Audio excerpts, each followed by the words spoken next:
Wow, that's not meant to do that.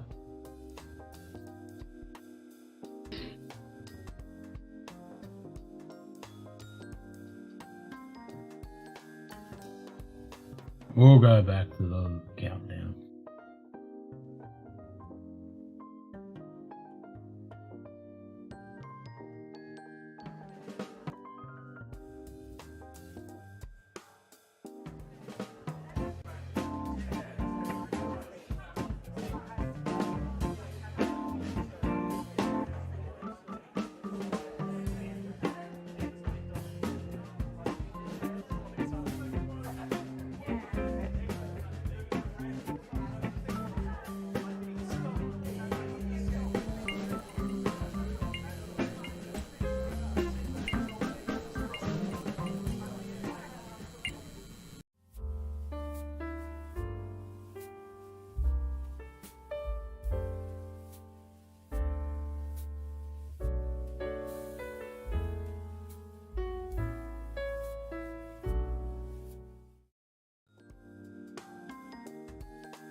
Why is that?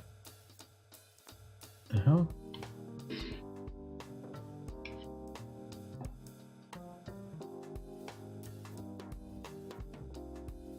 What's going on?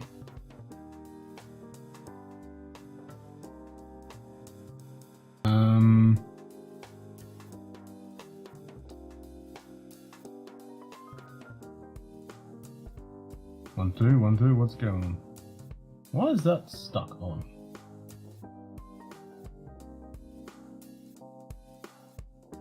There we go. The snap scene was stuck on, maybe?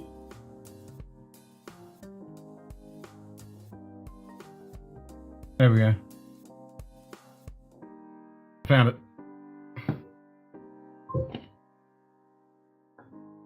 I found the problem. Alright.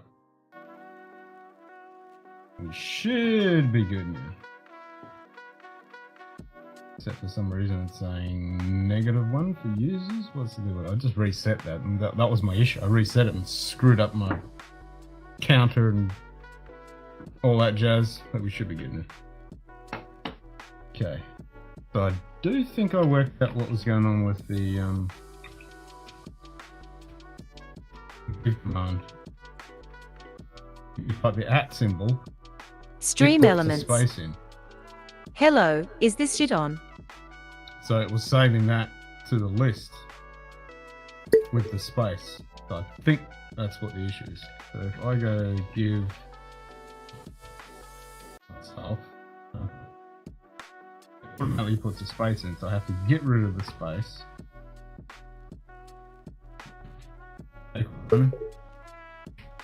Today. Hula running. That. And remember to Cheers, do it mate. every single time. It should be fine. There we go. Let me look at that.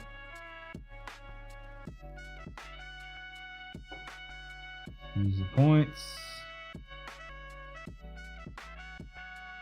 Yeah, so there's no extra one of me now. There's no extra one. So let's try it for real and go gamble all. What?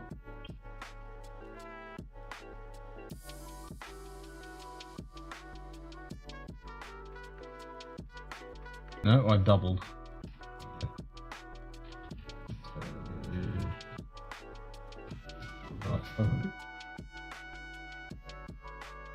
Give me my points, that'll fix that.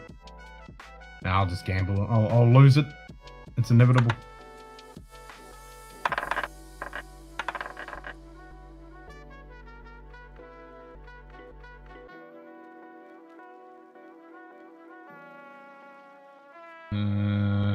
Yep, that's correct. I think. No.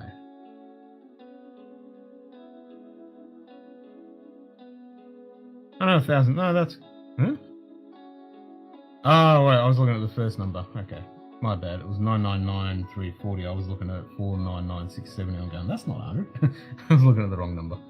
Okay. That makes sense then.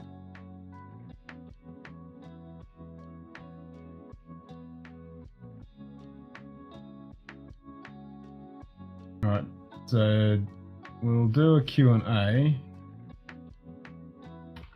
and we'll make it. What do you want to nominate for?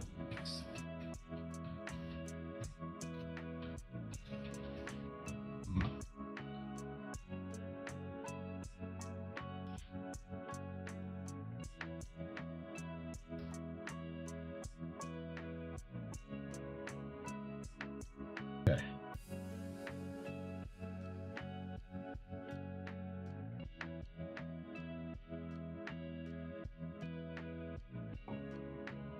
So there's a Q&A thing there, so for people can write in the movie that they want to nominate, and then obviously we'll do a poll where everyone votes on the movie to put in, and then we stick it into the thingy, the straw poll. And while we're in the straw poll, I'll log in. I haven't got my login, which makes perfect sense, doesn't it? Don't need to log in.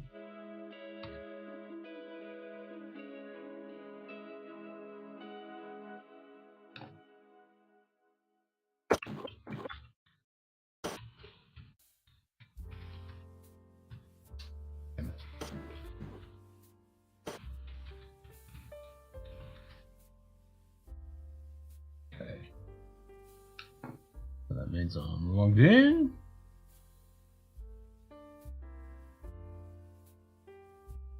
I can edit our poll. Take out Dunkirk since we are watching Dunkirk tonight.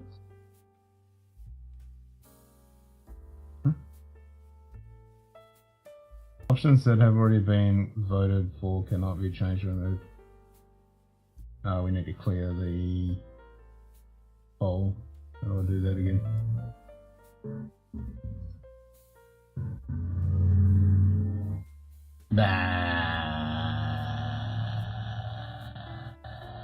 Poll settings. Reset, that's it. Reset the poll. Okay.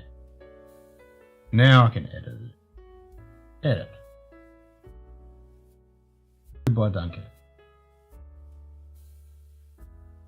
So currently we got Dustboot, Glory, 917, Deer Hunter, Braveheart, Heartbreak Ridge, and The Great Escape.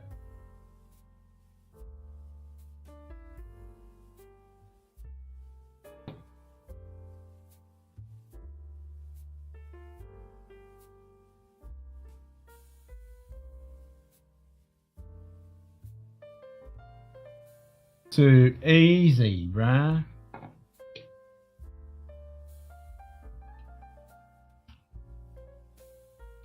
We can do giveaways now. We have to wait till people to come in first, so before we can do a giveaway.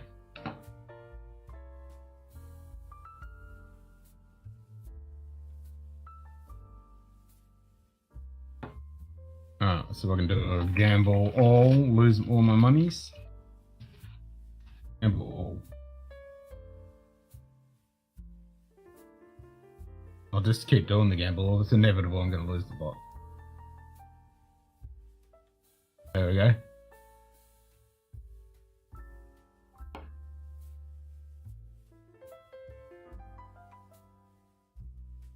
So I should have 0 in the list.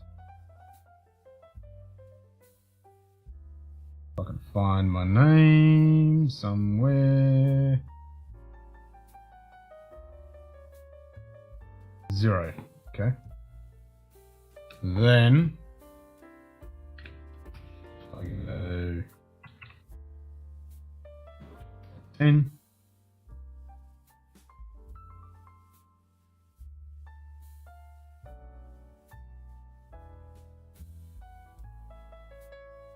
Two kitties at the top. And if I go give, it's really annoying because I have to remember to put in that space out. Otherwise, it's really annoying.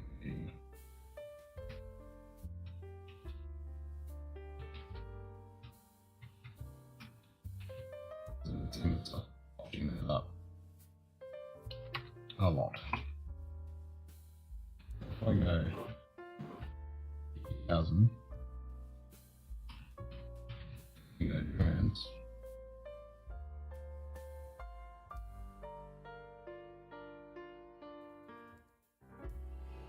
I have 50,000 drams.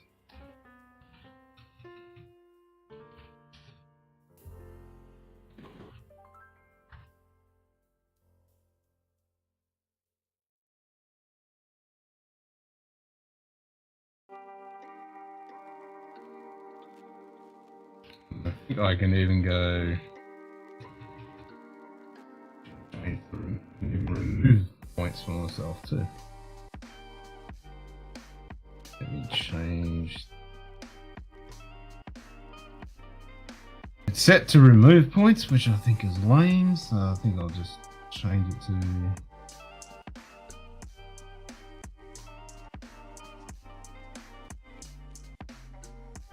I got remove drams.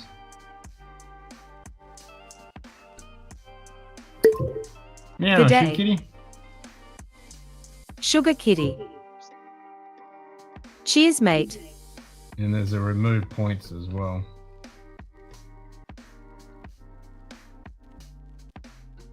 I think I fixed it. The idea is you just can't have the space in when you type the name, but it automatically when you click on someone's name. 1000. So hour and 20 minutes.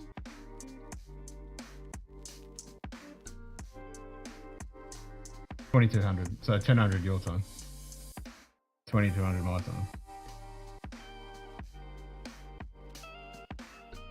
So yeah, the give command does work if you use it correctly. You got to make sure there is no space whatsoever in the name.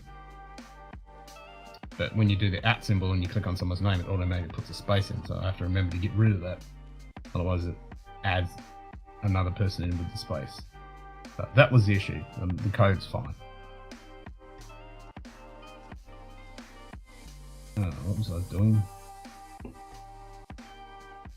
So we've got remove drams, so I need to change that to remove points because there is an extension.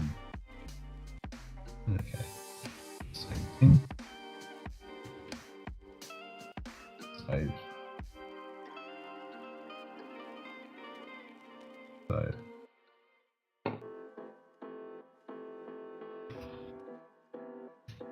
So Kitty, if you want to nominate, Aaron 20 is just about right. Then I need to run out for an errand. I'll come back right about time for the movie. Maybe just a bit early. Got to check for an opening time. Too easy. There's a Q&A thing going, so if you want to drop the movie you want to nominate to put in for next month, you can nominate. We currently have on the list, obviously we've taken Dunkirk out, so we've got Dust Boot, Glory, 1917, Deer Hunter, Braveheart, Heartbreak Ridge, and The Great Escape.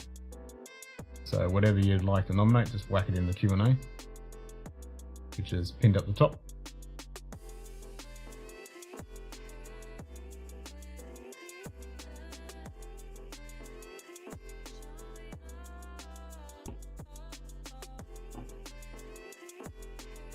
So I should be able to move grams for myself. Move grams at Scotch, because I gave myself 50,000. Make sure I get rid of the space.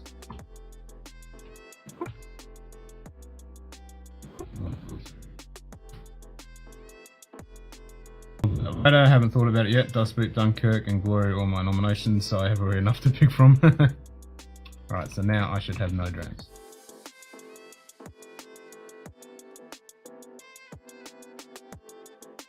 No, I've been typing, so I've got 10. Well, that makes sense.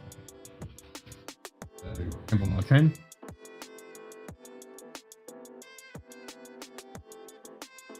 Now I have none. Yay! Cool. Double check that there's no multiplication, duplicate clonies. No, we've still got 51 people on the list. Perfect. All squared away. I just have to remember to get rid of that space every time I use the give command. Otherwise it's going to break it. Which is really frustrating unless I can think of another way of doing it. But with strings, it's going to be a pain in the ass.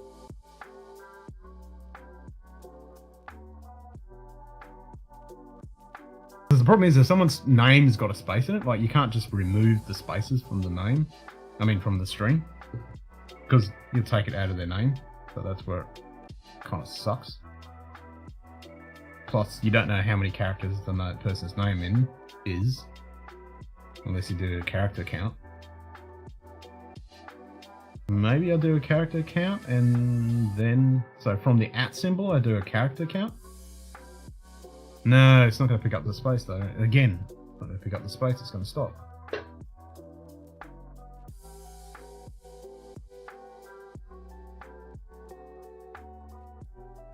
I don't know. It's going to count the numbers as well. I'll have to think about it. Or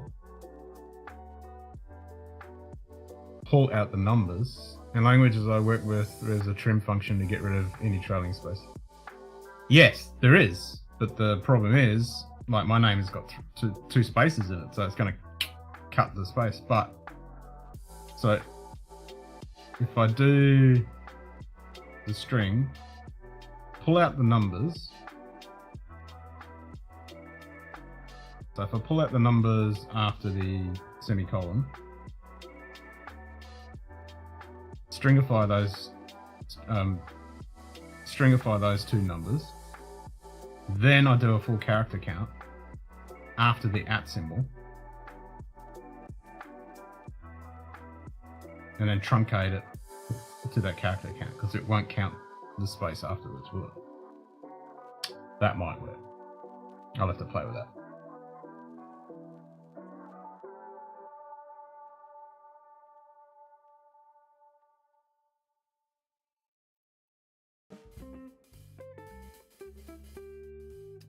Yeah, it'll only work if I already get rid of the numbers at the end and the colon.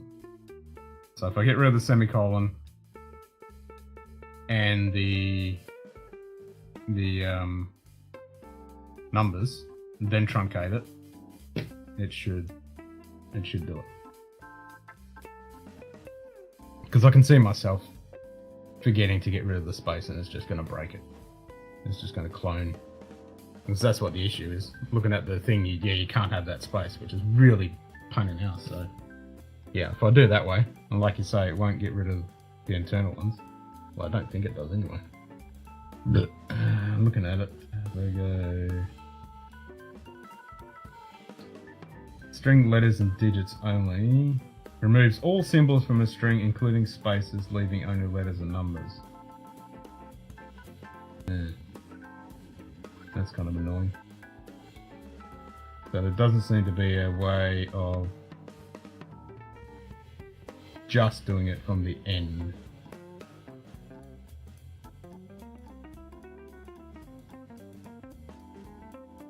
Hey David. Good Yeah, day. this one does get rid of all the spaces. David You can Gish. create a similar function by combining the Cheers, length mate. and substring for only the last character, then get rid of if the last character is a space. Yes, that's the way I was thinking. Because this says to get rid of all of it. So you've only got string letters only, remove all digits, special symbols from a string, including spaces, leaving only letters. So that's not gonna help me. But like you say, if I do a count, then cut it to that count.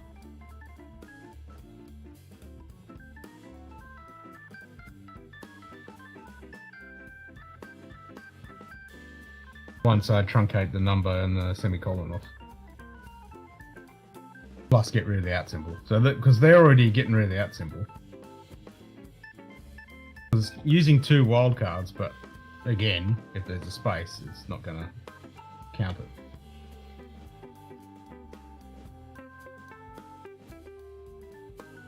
But yeah, I'll have to just play around with the string replace. I mean, you got string replace, but I don't want it to do it in string to look into, the value to replace, so it doesn't give me a spot to put the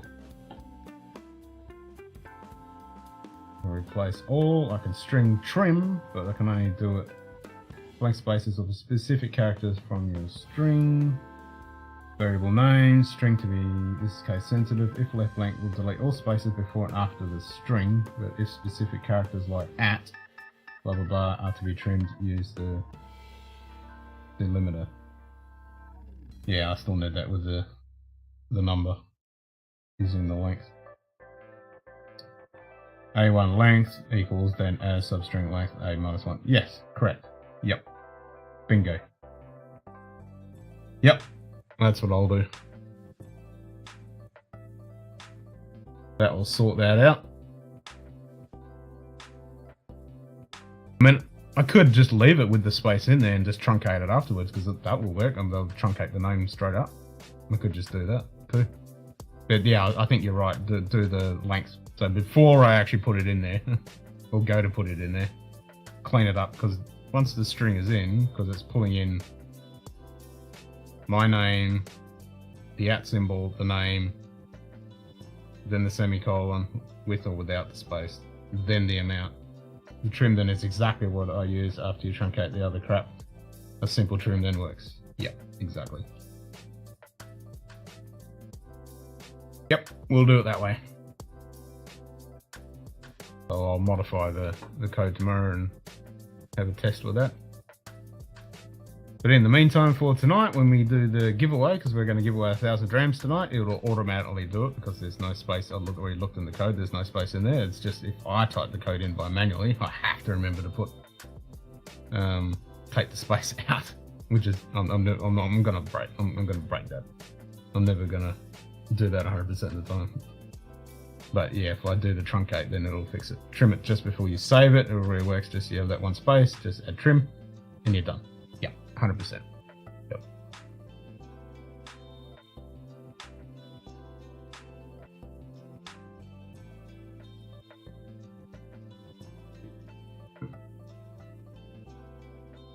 Yeah, it'll have the space if I do it the normal way and don't like as it is. If I do it the normal way without deleting the space, it will have that space. But yeah, I could just chop that space out at the end.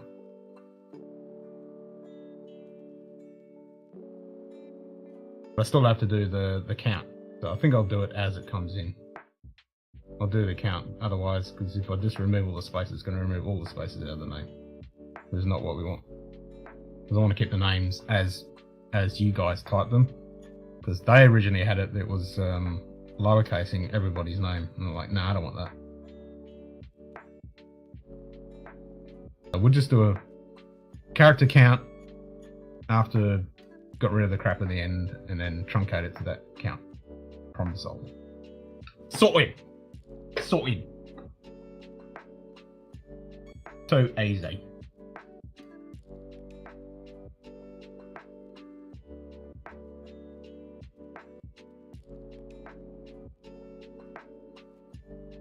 And then I can use whatever, well, semicolon. Might do it. That's a semicolon, isn't it? That's a colon. And the first one's a semicolon. If I remember correctly.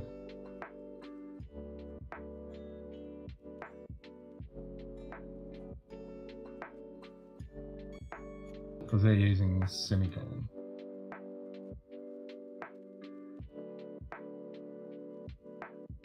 At least we know it works.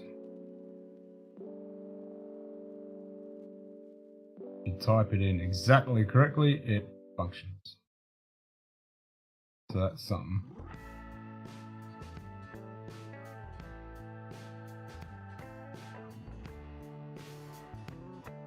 Because I was looking at the code going, why is it adding a space? I'm checking every variable, make sure that, you know, someone didn't press spacebar accidentally. I'm off, should be back before the movie. If not, I'm just doing anything else. No worries, mate. Enjoy, shoot kitty. Good day. G'day, Gert. How you doing, mate? Whiskey Lovers Society. Cheers, mate.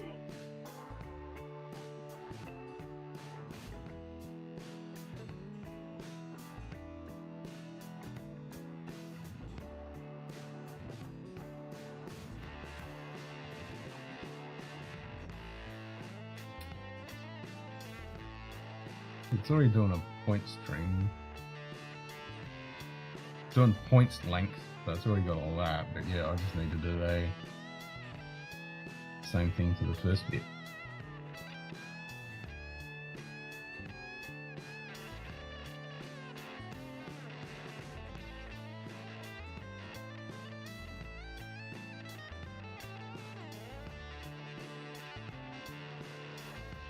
Trigger pull data, silent, blah blah blah.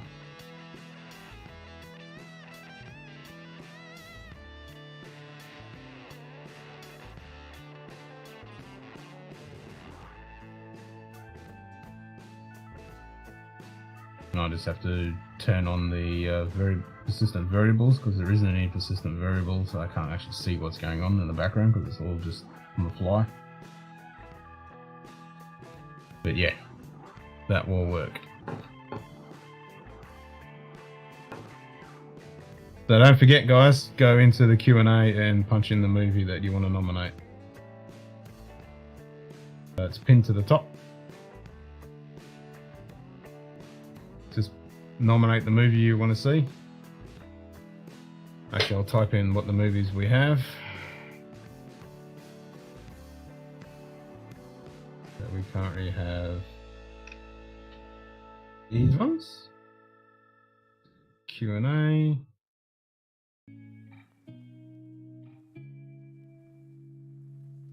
Can't type it in there. How do you type it in there?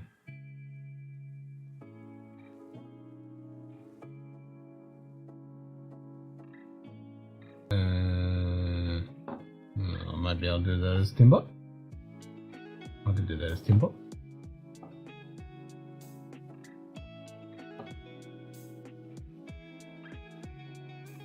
Because I'm subscribed to the channel.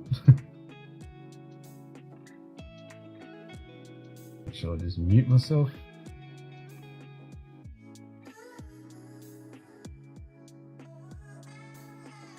Oh, where's the Q&A thingy? Maybe I have to get rid of the pinned message.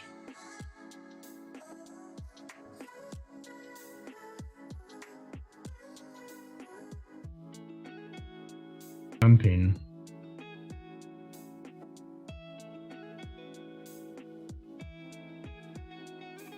There we go. Ask it.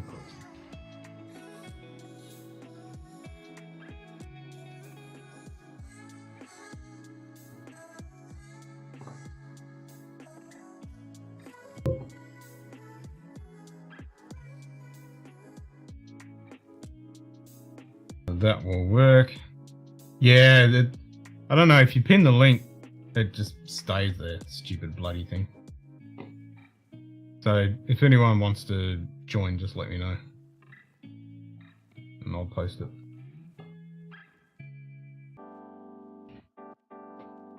Okay, so for the Q&A, well,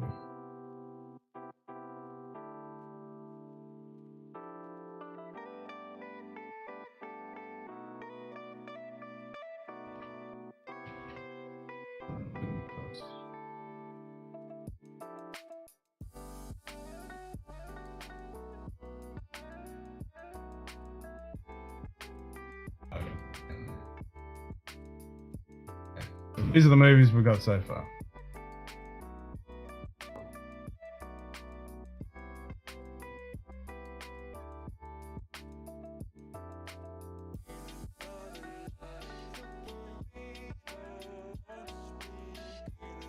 Oh, you can't see it in there, can you?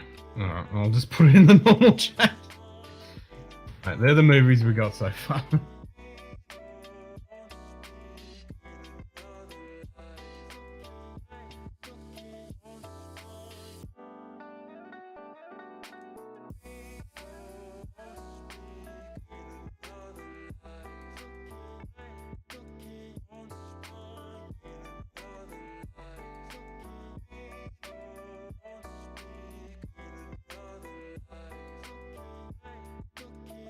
No, you can nominate that one if you want. Yep.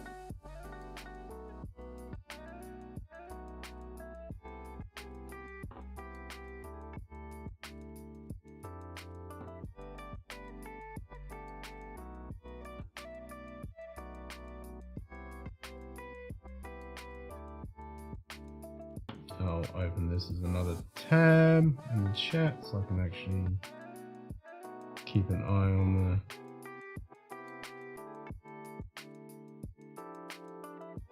Q&A section. Questions. Mummy Shadows, 1969. No worries, we'll put that up in the poll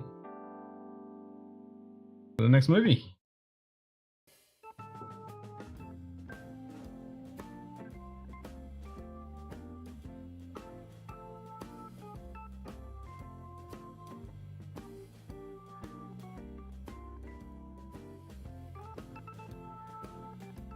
That's what we got so far with all the spaces taken out, so I'll retype that.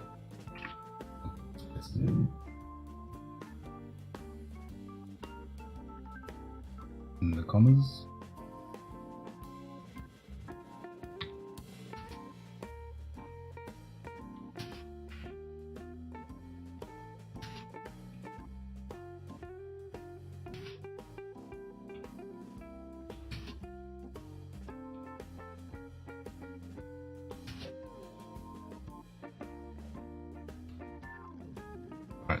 They're the ones we've got in the poll at the moment.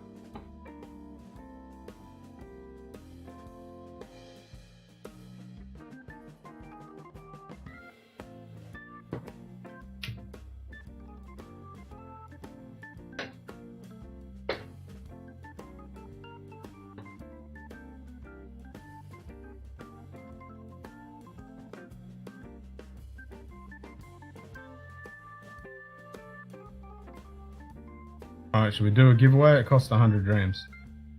Has everyone got 100 grams? Or I'll just make it cheaper? I think I can make it cheaper. I'm gonna try the giveaway thing. Let me have a look. I should be able to edit the price. Make it like 20 or something. Got tree fitty? Yeah, I'll make it 50. Where are we? Giveaway.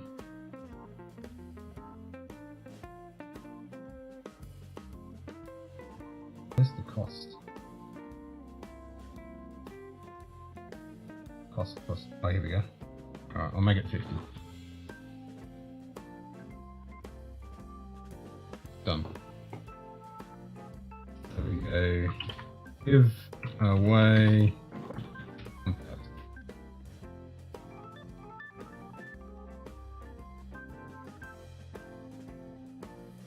The giveaway has started. Use join to join now. We have 1,000 drams up for grabs. Cost is 100 drams. Well, it's only 50. I've just changed it. It's only 50 drams to enter.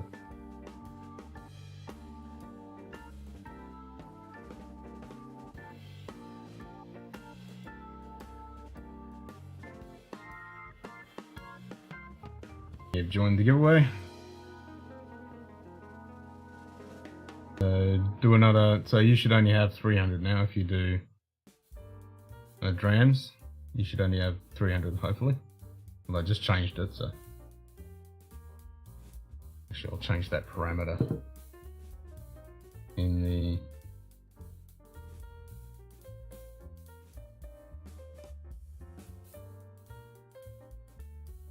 oh, it didn't take your drams off you.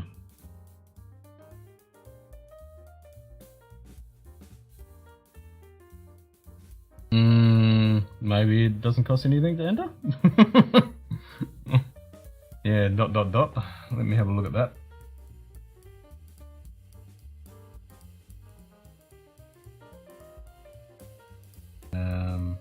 Join.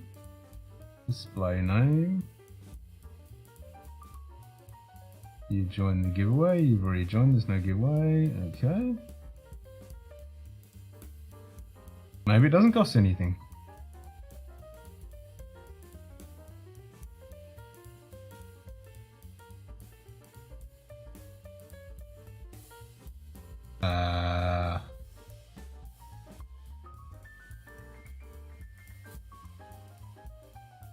Maybe it doesn't cost anything. Good day. Trooper. You can put Cheers, it up, mate. Trooper. I mean, that's not really a military movie. We're going just for military movies at the moment. But that's kind of wide. I mean, you could put Starship Troopers in. Just any type of military type movie. Shawshank Redemption isn't kind of a military type. Good movie though.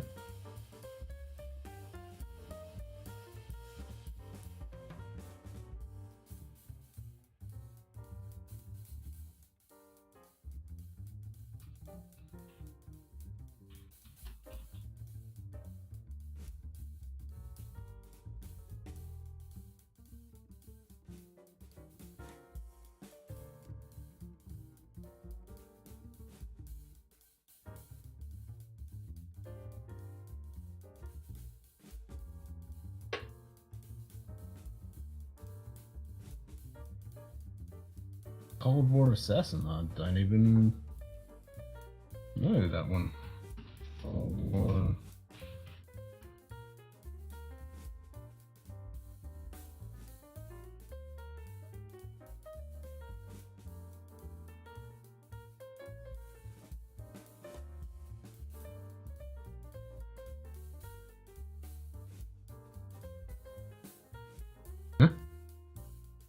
Would Cold War Assassin shit be military enough? Yeah, you lost me.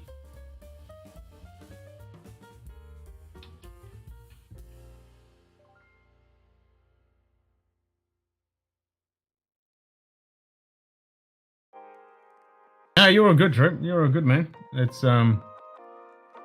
we're just doing, and so the last Sunday of the month we do a movie. That's the topic of the movie Cold War Assassination Plot. Oh, the one that you put in. Oh. Yeah, it's as long as it's still it's still military.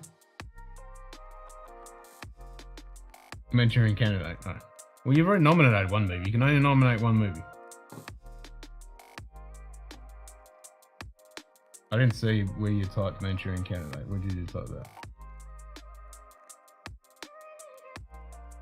You type that?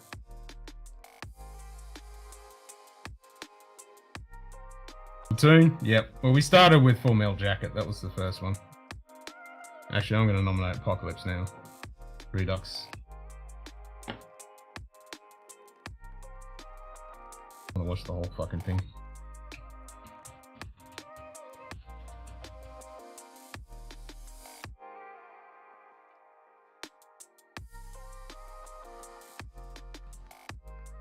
So if you want to, you can nominate that. I mean, the movies we've got currently in the poll are on the bottom of the screen.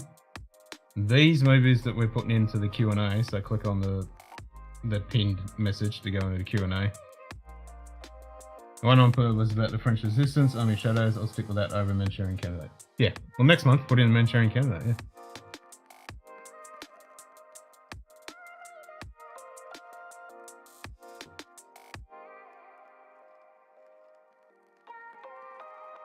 I will open my web browser.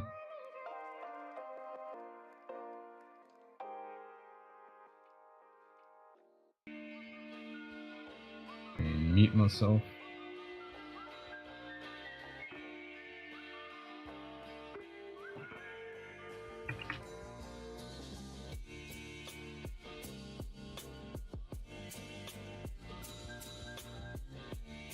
Oh, I didn't want that. I want it in here. Good day. Osiris Ra. Cheers, mate.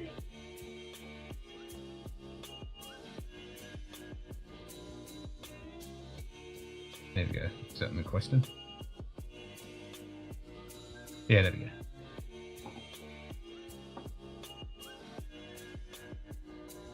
I thought I was logged in as Timbot, but anyway. Maybe I was in the other browser. Doesn't matter.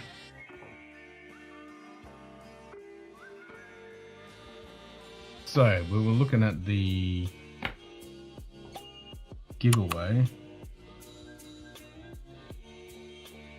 Looking at all the tabs for all the code, doesn't look like there's actually any cost.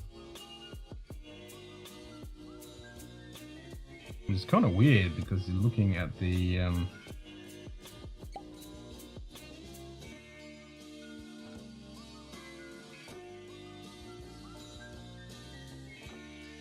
I'll get rid of that.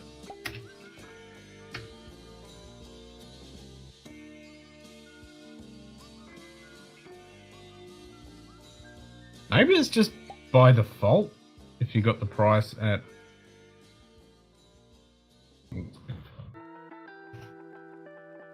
price quota.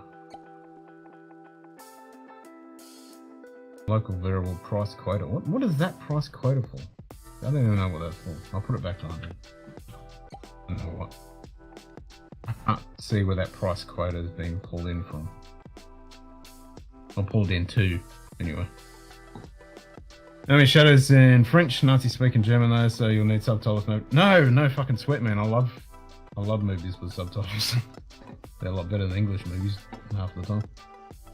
Now I like my movies with subtitles. I cannot stand watching a foreign film in dubbed. I like my subtitles. I like to listen to the language.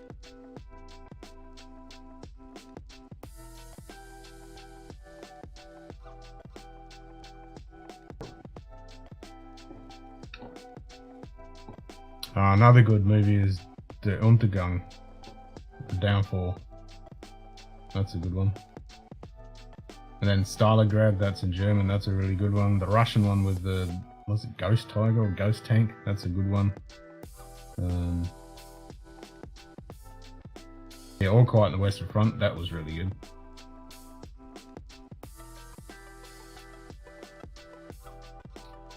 I want to watch Passchendaele, the French film too. I haven't watched that one yet.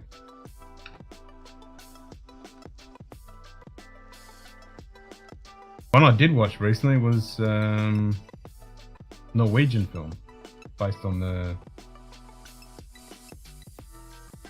Well, that was on Netflix. That was really good. I'm trying to remember the name of it now.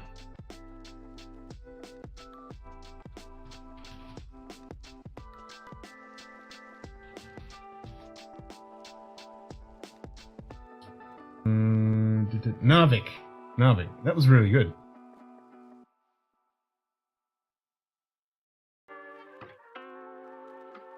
That's on Netflix. That's worth a watch. I think I was talking about that after I watched it. Yeah, that was really good.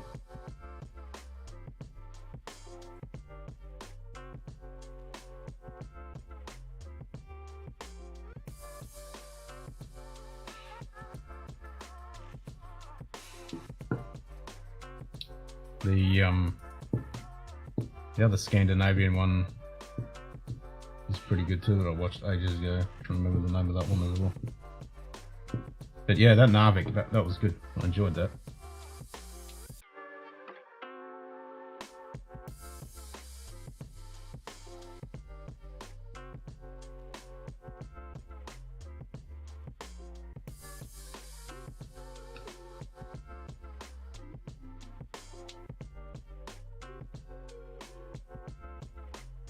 Anyone else want to join the giveaway? Giving away 1,000 drams. Just type !join.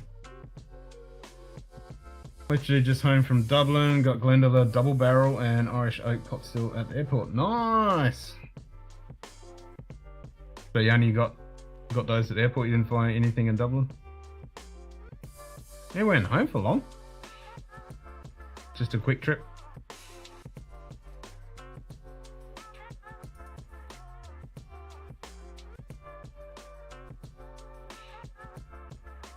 I should be able to see your name in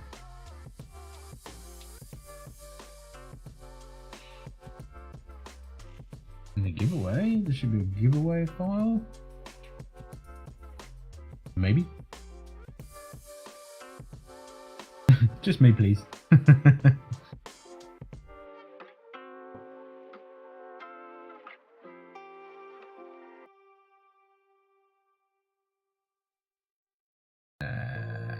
Can't see a... Yeah, it doesn't seem to be a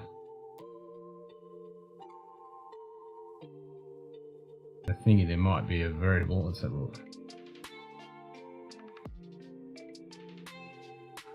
Variables. Giveaway. No, you're the one person in the array.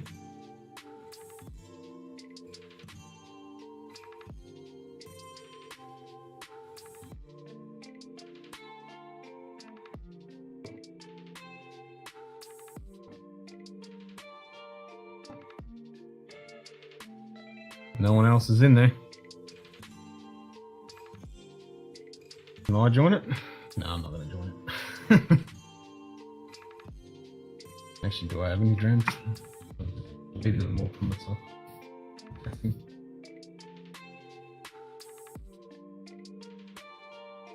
Oh, another fucking cricket decided to take up residence. Oh, 3 days, work always beckons. True. Hey, shut up, cricket. You annoying thing. There's like I got a brick pillar right in the middle of the garage. And there's just a little bit of a gap, so the crickets decide to crawl in the gap. And then just sit there and chirp away. It's fucking loud.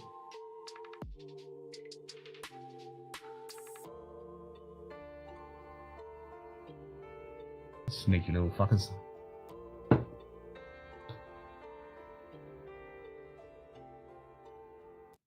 We had a 40-degree day today. He's fucking at it again. Shut up, you noisy little shit. So annoying.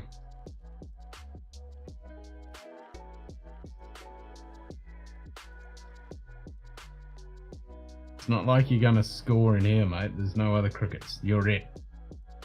You're the one annoying cricket. Now there is a gecko in here.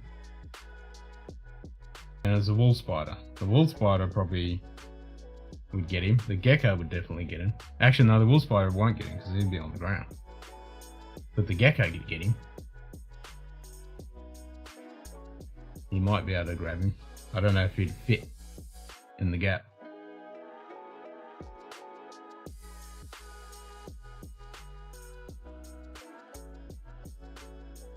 But I do have a cool gecko living in here.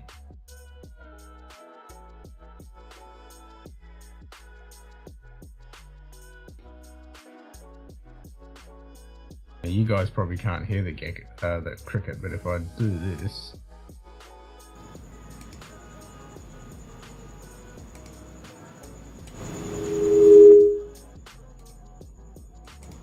no, I still can't hear him. Need some toads? No, I don't want no. I did have a frog toad thing visited a while ago when I had the roller door up. He came in. Not sure if it was a toad or something. I did take a picture of it, didn't I? So I can find it. Yeah, it was this dude. He might be a toad. This dude. He looks toadish.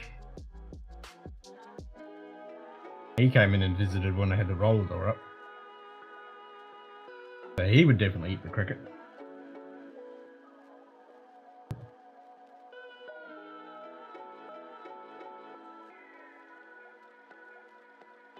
There's the wool spider visitor I had. That's the wool spider I had visit.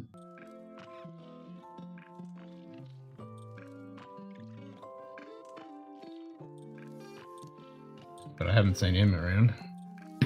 He's probably gone outside.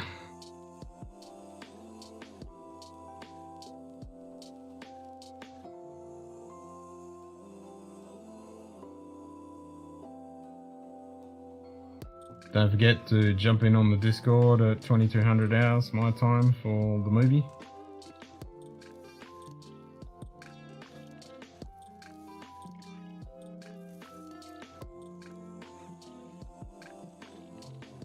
And I've got a timer up the top there as well, so you know where we are in the movie if you've got a copy yourself and you want to run it locally. Yeah, Carpenter said no house, no problem. Yeah. Yeah. True that. Fucking termites.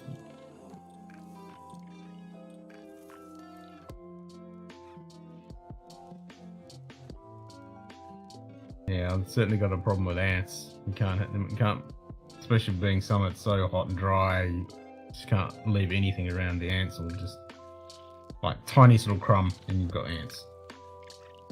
Because they're just craving for any sugar, any liquid, and because you've got millions of meat ants around here too.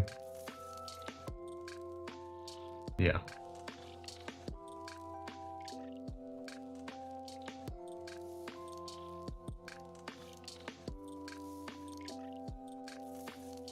Yeah, I've got to when it gets a bit cooler before winter kicks in, I've got to get up in the ceiling and get some of that roof's elastic stuff and seal up the roof spaces and seal up all these walls, seal them all in. That should stop a lot of the bugs coming in. Plus the rain when it's blasting in from the west. You cut out a lot of the dust too. Because I've got a real problem with dust. It's really bad. Hey Eric. 2009 Dartmouth Summer Batch release. Eric Wait Whiskey Studies. I'm wondering if it would be worth thousands of Cheers, dollars mate. later and ask what the fuck did I pop the cork? So you can drink it, Eric. That's why you opened it. So you can drink it.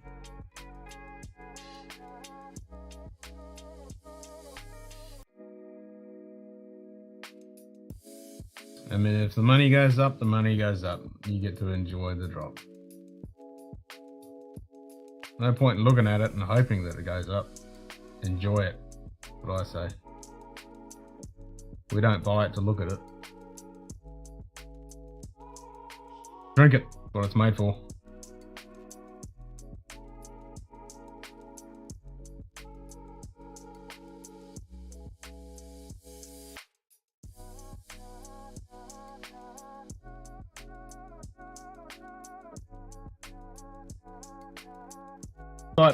Type join to join the 1,000 gram giveaway. We've only got one entrant at the moment.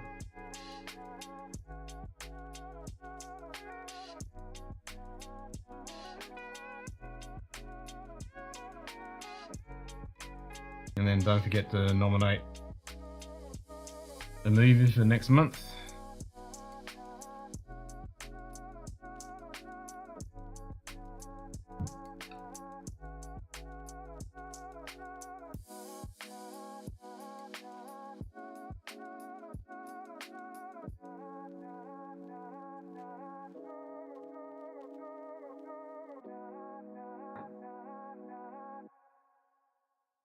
If anyone wants to join us, it's Zoom.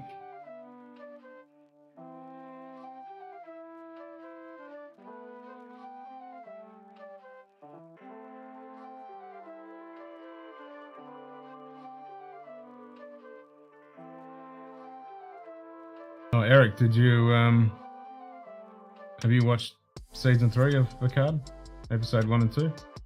We did our discussion panel today on episode 2. About 9 hours ago. The reason to pop the cork is not so we'll drink it, but some unworthy mother won't drink it after I die. That is very valid. Yeah, exactly. Agreed.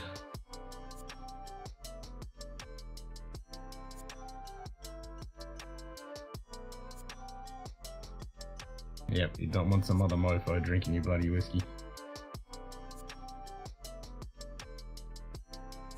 You never know, tomorrow might never come, so yeah, if you don't pop that cork and drink it.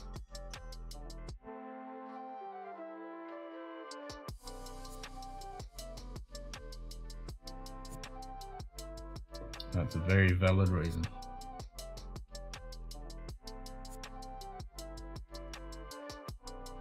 Watch each Picard season 3 episode 3 times. You'll have to join us on Sundays, because we've got a discussion panel each Sunday about the episode. We just did 9 hours ago. We did our discussion panel on episode 2. What do you think so far? Keep in mind that the first 2 episodes are the slowest of the whole 10 from what people have said who've watched the whole lot. It's now meant to step up quite a bit, and episode 4, 5 and 6 are meant to be really good.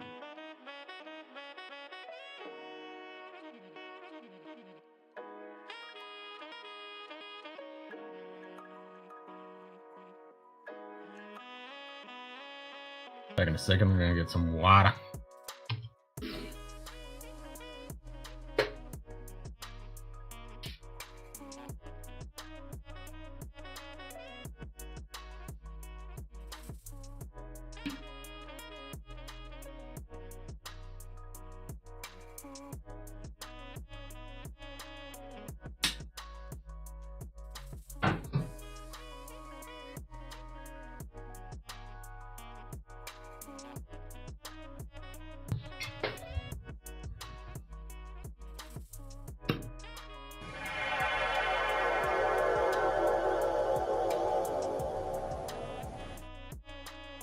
And I made that after we did Whiskey Trek, so I can beam in.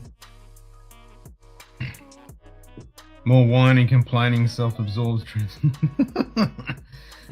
Nah, I don't think we're going to get that. I don't think Terry Metalis is going to have any of that crap in this season, which is good. Thank God for that.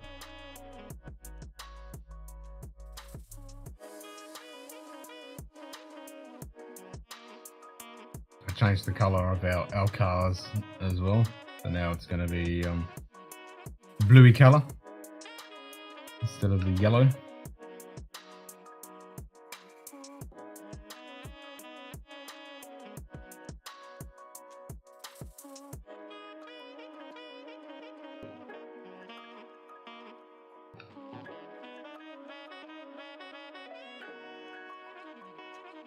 Eric, join the giveaway.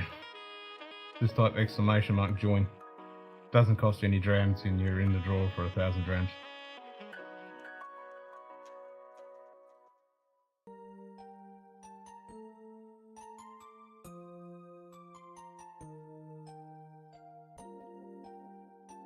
That cricket needs to shut the fuck up.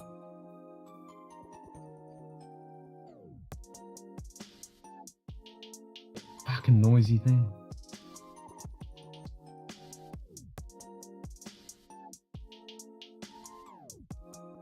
Shut up!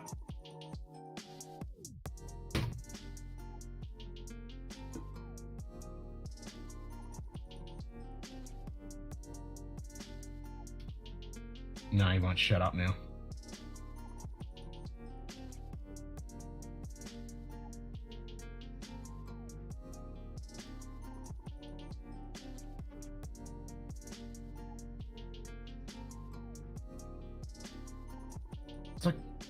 fuck off somewhere else, cricket. Annoying. Annoying fucking cricket. What's up? Hey, how you doing, man? Can't complain. Make sure there's no feedback. Oh, yeah, you can't complain. It's just nobody wants to hear that shit. I'll fix it. I'll get rid of the feedback.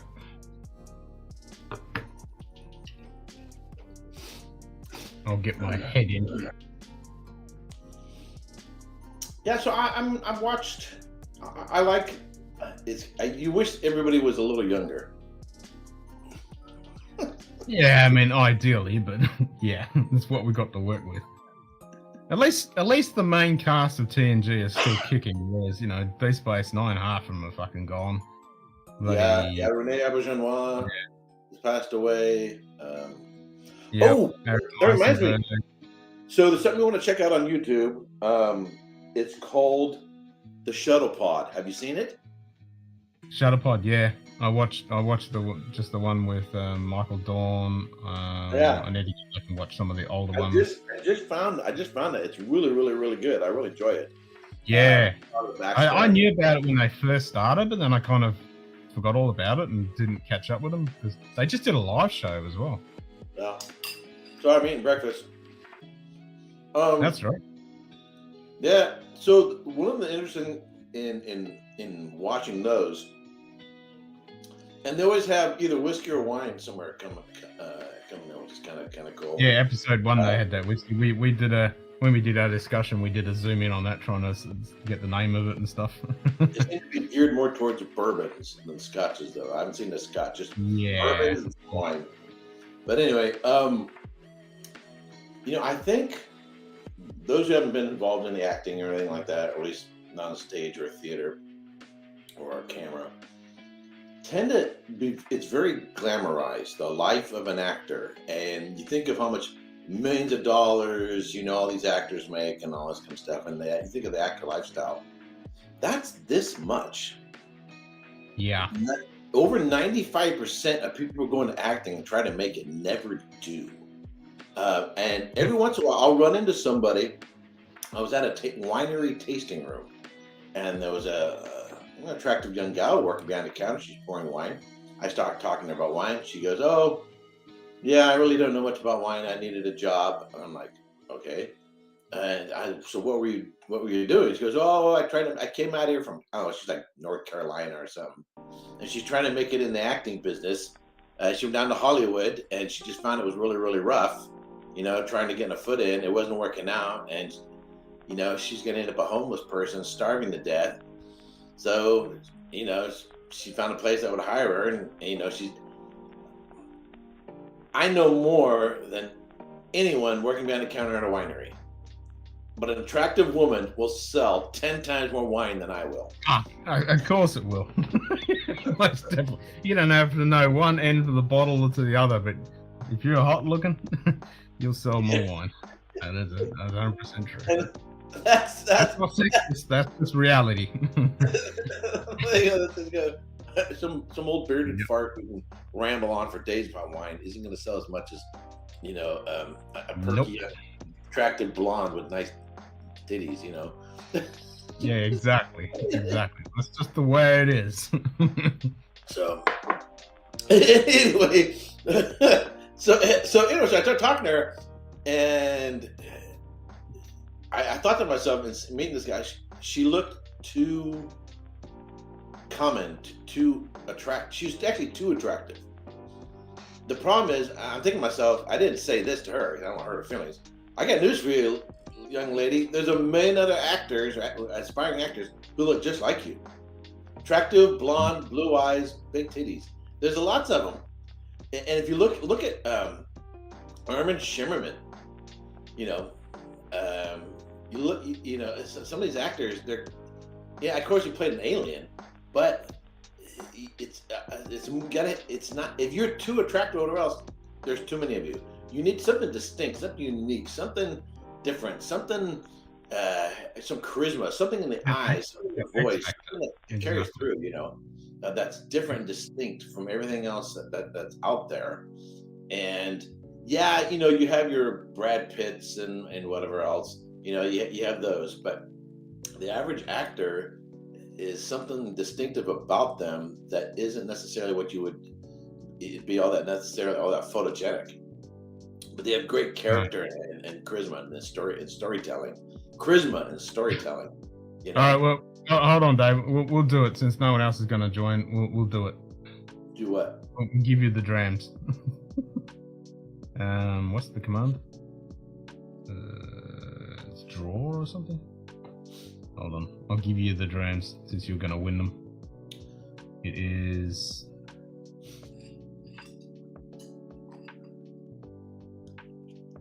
What's the fucking command? So in watching, Okay. in watching Shuttlepod, you get 90% of it is the behind the scenes stuff, and you hear the stories about the difficult lives these actors have played before they finally made it on Star Trek. And then once Star Trek was over, they had been Nightbot. Cheers, mate. they're sort of The cast. winner is Stream Elements. Does not subscribe to this channel. David Gesh won. You won the 1,000. There you go. Too easy. They're sort of pigeonholed into this little box, and it's like now if they want to go play something else, oh, you're Star Trek. We don't want to be associated with Star Trek. You can kind of get stuck. So they tend to go back to the stage, and then maybe come back to movies, maybe come back to television, but they tend to go back to stage. So this experience of being a Star Trek actor is somewhat short-lived, other than the fandom of the Star Trek world, And so it's and unless they go into like Dave. Jonathan Frakes went into directing, or right. But what is he directing? He's mostly directing Star Trek. Oh, he is doing other shows, but we know him that he does a lot of Star Trek because that's what he does. But he does do other stuff as well. Right. So I mean, it's an interesting choice in life to pursue that career and whatever else, and to go that direction, but. What I found similar to people in the wine world and the whiskey world is, if you want to get rich or whatever else, don't go into the wine business. Don't go into the whiskey business. It takes a large fortune to make a small fortune. Most restaurants, 80% of restaurants close, even before COVID. 80% of all restaurants closed within the first 4 to 5 years. To turn around on your investment on a distillery, unless you're in Texas or something, a Scotch distillery, it's going to take you 40 or 50 years to make the money back. Yeah, it's a long time. So, I was just watching a video of Ralphie, and he's talking about all the new distilleries, and basically he was responding or interacting with comments to one of his Patreons. Now his Patreon was making really good observations. But I see a similarity between those who go into acting to play Star Trek, or those who go to make wine and spend $1 million on an acre of land in the Napa Valley to grow grapes, and that's without even planting a single vine. You just $1 million for a bare piece of land. And those who pursue acting and those who pursue are going to go into the whiskey. It's not because this is a great business model. It's about passion. It's about desire. It's about, I got one life to live. I got one chance. Screw the statistics. Screw the odds. I'm going to go for it. And I may make it, and I may. The only way you're going to make money if you're already an established, like you buy an established winery or buy an established distillery. Right. Already got in which case you made money doing something else, usually tech, oil, or something. You've already got money. One of my favorite wineries in the Napa Valley is called Schaefer, Schafer, and they made their money in construction. They came out of Chicago, and they made their money out of in construction. Yep. One of the wineries I consulted for, she made her money in. She was a gazillionaire. She made her money in real estate. Someone else out in Central Valley, that has a winery. He made his money in tech, in the Silicon Valley, and then he moved out to Lodi, out to the Central Valley to just start doing wine. There are a few that I know of in the Napa Valley that they're the third or fourth generations. Their family started in the 1800s, so they have that root. Same thing with families in Italy and France. They've been around. Their father, their grandfather, their great grandfather, great kind of like the Glenfarclas. The Glen family. They're sixth generation of families running that distillery. It's kind of, they've been doing it for a long period of time. There's a little bit of old money there, as long as they don't. And they've survived. They're survivors. They survived Prohibition. They survived for Second World War. They survived the ups and downs. And if you've had a distillery since the 1800s, it's burned down once or twice. Yeah, you look at every single one; they've all been burned down, shut down, doing the war and stuff. And Some exploded. So there's something in there. They've been through the hard times, and so a lot of it's burned down. And so it makes sense with high volatile alcohol. So in looking at the people, I'm more interested in understanding the people behind everything, and people, whether you're talking about these actors or wine or whiskey. It's like deep down inside, I have to do this. This is me. I will never be satisfied. I will always be discontent if I don't give it a shot. This is it, man. Life is short. I'm gonna go for it. And I really, half of them are not in it just to be in Star Trek. Half of them don't even watch Star Trek, know Star Trek. Half of them went in there just for a gig. People like Michael Dorn, Tim Russ, they were diehard Star Trek nerds anyway, and that's what they wanted the job anyway. And you can tell they're not Star Trek fans, because when they have the quizzes, they can't answer the questions. They haven't got a clue. Nope. I'm like, how? You were in the freaking show. How could you not know? I mean, shit. Well, they're acting like you ask most of the Star Trek actors, like, they've never even seen their own show. It's not until you get like on Shutterpod where they're actually going through and watch the whole thing. You got like the guys from Voyager, Ensign and the pilot. I'm having a brain fart. Tom. So you got Tom and you got, I can see his fucking face. He's great at the conventions and stuff. They've been doing a whole watch through Voyager. Yeah. You got the seventh rule. That was with Aaron Eisenberg until he passed, and Sir Jake Lofton. Lofton. Sir Lofton. They've gone all the way through Deep Space Nine, and now they're doing a bunch of other stuff now. They just did their virtual Star Trek con last week. Right. They had a bunch of people on. There's heaps of. But it's funny. Just before COVID, these podcasts were coming out where you get Star Trek actors and they're actually talking nothing but Star Trek and getting guest actors on and watching their own show and talking about it to, 3 or 4 hours at a time. It's great to see, because normally, if you're an actor and you played in a show, it's like, that was a job, on to the next job. That was it. You leave on. But when it's Star Trek, it's a completely different thing. Right. Yeah, there's sort of a cultic family to it that, you're one of us. You're one of us. You're one of us. And you ask any of the Star Trek actors before they got into Star Trek, did they realize what they got themselves into? And they're like, nope, now we understand, you're in the cult, the family of Star Trek. Not only the cult family of Star Trek actors, but with the fandom and the mythos and the whole thing. Right. Every Star Trek actor gets a letter, or when they go to a convention, or someone coming up to them that, you helped me, you inspired me, you helped me through dark times in my life, and and now I'm a scientist or an astronaut or a doctor or whatever, all those cool stories.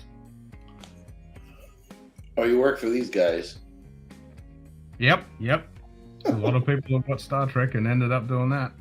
Exactly. So It was just on the background image, but in one of the recent Picard, this ship makes an appearance on a screen.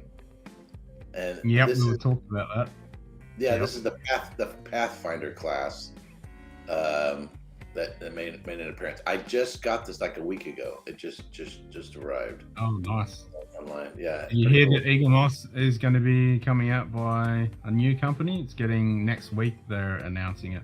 Oh no! So It's someone gonna buy bought them out and Eagle going to revive it. Yeah, they've bought them out. They've taken it over. So, from a business side, my advice would be you need to find a better channel for selling and marketing, because what buyers are finding is they can get it faster and cheaper through Amazon than they can from getting directly from the company. Now they had the COVID stuff, so Amazon. I was on the subscription model. I just Oh, got them every month. I got the comics. I got the ships. I was on the subscription. I wasn't okay. buying them through the shop. I was buying some of the busts and some of the special edition stuff, but I was Okay. on the subscription, so I got every edition. I came out every month. I'd get 3 or 4 at a time. And I would make, rather than printing the magazines, I would make available online. And I would rather read them online than on. So I could make them larger printer. I could read them on my smartphone, and you could read them from anywhere in terms of getting information. They should do it both. They should give us a digital copy and they should give it a physical copy because I like having the physical. Yeah. I mean, if you watch on Seventh Rule, I can't remember his name. He's the guy who actually wrote the Star Trek fact files, and then Good it turned day. into the Star Trek magazine. And he Ben did Demon Hunter. Hey Ben, and then Cheers, he mate. did Eagle Moss say he did the all the stuff for the ships and all the magazines and stuff for that. Well, I'm not So economic. he's helping. Yeah, so he's helping this new company go through and re-release it, and the same with Enterprise D. There's another separate company that's going to continue the Enterprise D.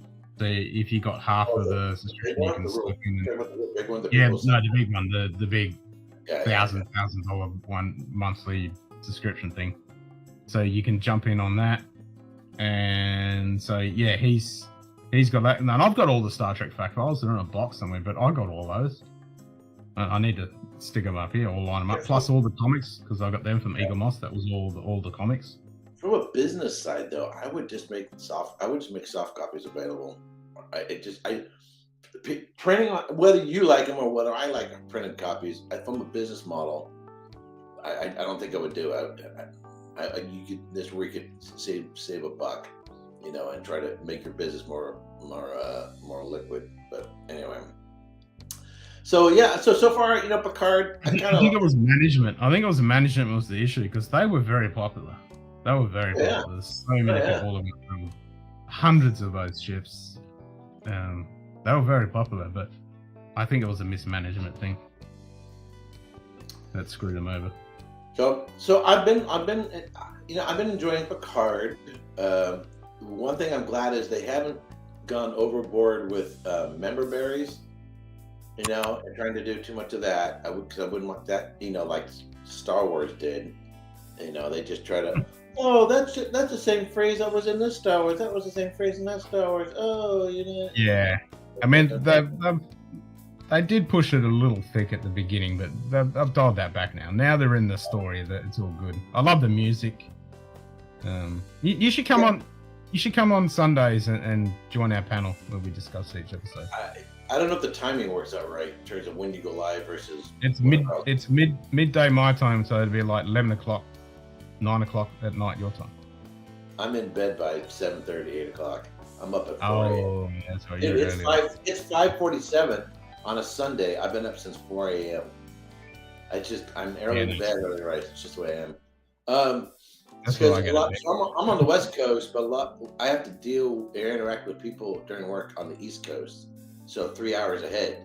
So if I go into work at 6 a.m., I'm interacting with people at the beginning of their day, or I've already been at work at 9 a.m. on the East Coast. And so if I had meetings with them towards the end of their day, that's like noon, 1 o'clock my time. So my time has to sort of line up with people on the East Coast. Hang on, what time's it going to be? No, it'd be about 8 o'clock. If it's 8 o'clock Saturday night for you. 8 p.m. Oh, if it's Saturday night, going into Sunday morning. Night. Yeah, it's Sunday. It's Sunday midday my time. So on the West Coast it's 11 p.m. So it'll be 8 o'clock your time. On Saturday night. On Saturday night, yeah. Oh yeah, I could do that. I could do that. Yeah. Anyway, so yeah, I'm enjoying it. I like the ships. I like the. I'm a little confused about the Titan. It seems like they completely changed the Titan, or I mean, I watched a couple of videos that people have made. It's a Neo Constitution class. We discussed that. It's a Neo Constitution class. It is weird. It's like a retro. Oh, I know what it's like. So I remember years back, they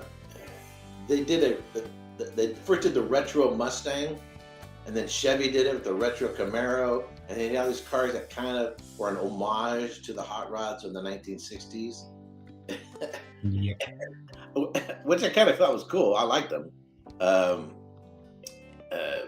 So it seems like sort of like that. It's like a retro throwback to a ship from an earlier era, which I think it's a cool looking ship. I just don't understand, from a continuity sake, why the Federation would do it. But whatever. Yeah. I mean, it's modern, but yeah, it's interesting. We did discuss that. But it's a cool. I mean, I'd buy one if I could get one. You know. Yeah, well, they're hoping, with the new Egomos to actually bring out some of the Picard stuff. Yeah. I'm now running the same problem I have with whiskeys, which is I have no place to put things anymore. All my Star Trek stuff is in boxes because I just got nowhere to put that stuff. So, whoops. So we go through, and so I just bring up, I grab a whole pile of the screenshots, and then we just go through the episode, and there you go. There you go. Yeah, so we just talk about all the screenshots. I like this character. I think, is she a Romulan? She's out on there smoking and everything on the bridge. You know who that is? Are you talking about Vatic? Yeah, her. Yeah, that's Vatic. You know who that is? I can't remember. I saw a clip of her in something else, but I can't remember who it is. I mean, she was in Pulp Fiction as Honey Bunny. She's been in a bunch of stuff. Oh, that's Amanda Plummer. Yes. That's Amanda Plummer. Yes. Good day. Okay. Right. Great. I mean, so far, it's a little odd she's smoking. It's a little odd she's smoking, but I like her. In terms of, I love it. It's like Donald was saying, she's like a Bond villain. Because she lights the cigar right at the end of the conversation, saying, "You've got an out." Yeah. She's going to kick back and run out and smoke that cigar. Yep. And at the end, when she's like, I'm going to chase you down, and it's like, "Oh, we get to chase. Let's go." she has a really good evil laugh. That was a wicked move. She takes that was cool. to fling a ship at them. Holy cow! Yep. Wow, I've never seen that Except before. it did piss me off. It did piss me off when Picard went, what happened? And we're like, well, you just saw what happened. She flung the fucking iris at you. Well, you could say what the hell happened as a phrase of astonishment. Like, what the fuck was that? Yeah. Worf. When all of a sudden heads are being flung off and people's at, and all of a sudden, boom, Worf comes in the scene. That was great. That was great. Yeah. And Worf, Michael Dorn rang Dan Curry and asked for Dan Curry to make him that weapon, the same he did with the Macleth in TNG. Yeah, the way he comes onto the scene, taking the heads off and stuff. Oh yeah, that was good. That was good. Yeah, that was awesome. Yeah, so that's what we do. So we just go through the discussion thing. We nerded out and we talk about the uniform and the badge and. I have one of those. No, you don't have one of these ones. This is one of the new ones. You haven't got one of them. Oh shit! Where'd you get that? Dun dun dun. Yeah, it's got a magnet on it. How did you get that? Show us again.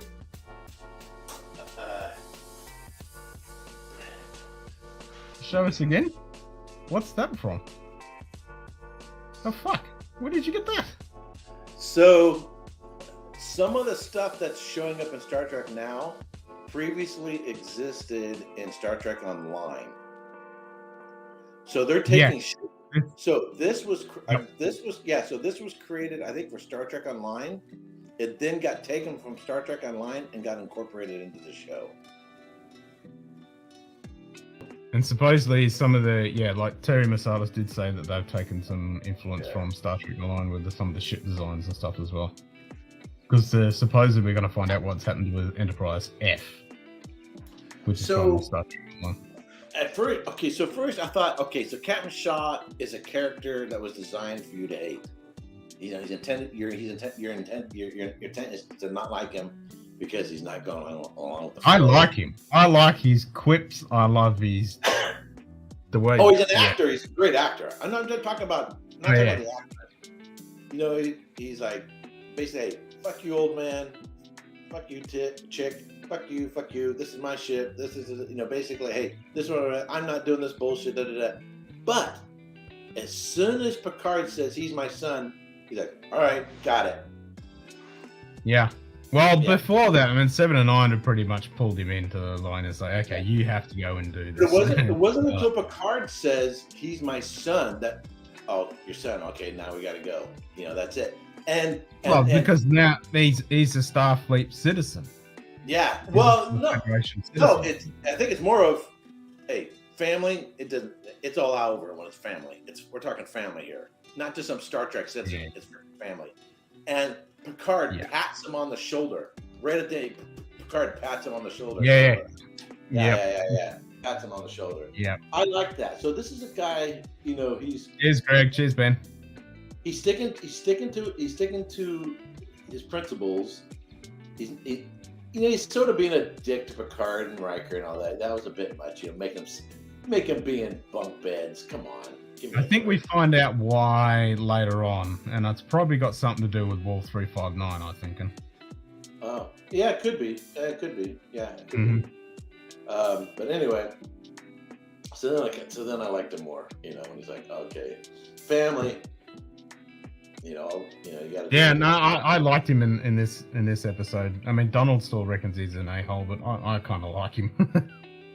I thought it was funny. He goes, "I'm more of a Mel Beck man." Yeah, your Kentucky mash, and then you listen to jazz and shit. I like order and structure. Yeah. At least you use some Kentucky mash. I'm kind of it'll never come up. I'm kind of so. Where is it? An Argentinian Malbec, or is it? So Malbec is a Bordeaux varietal, but it didn't do well during the Phlox era, so it sort of went away for the most part out of Bordeaux, and and my brain's going blank. God, I hate it when my brain does this. It's more southwestern France in an area known as, my brain just went blank. Yeah. But it's really found its home in Argentina. So I'm kind of guessing he probably drinks Argentinian Malbec rather than any other. This is in the 25th century, so who knows where he's getting it from. Yeah, he could be getting from a whole other planet. Yeah. We've already got Braveheart, Ben. You obviously didn't read down the bottom. We've already got Braveheart in the list. And I hope that never gets nominated because it's not that good a movie. It irks me too much because they play loose with history way too much when they don't need to. But anyway, that's just me. I hate when Hollywood just over-dramatizes history. Yeah, so I like it. I'm wondering if they're going to bring anyone in from any other series, a DS9 character. Is Cisco going to make a show? No. I mean, no. That's Avery Brooks is never going to be seen on screen again. That's never going to happen. Well, there were rumors that Cisco could be brought in somehow. Nah, Avery's never going to be in there. They are going to talk about Deep Space Nine. I think probably it's got something to do with Worf because they are going to say something about Deep Space Nine, but it's probably just a couple of lines kind of thing. It's not going to be a huge thing. And this is the third and final season, right? Yeah, this is it. So what I'm wondering, and hopefully this is popular, and Terry Messalis actually gets another gig. In terms of the franchise, are they okay? We got something going here.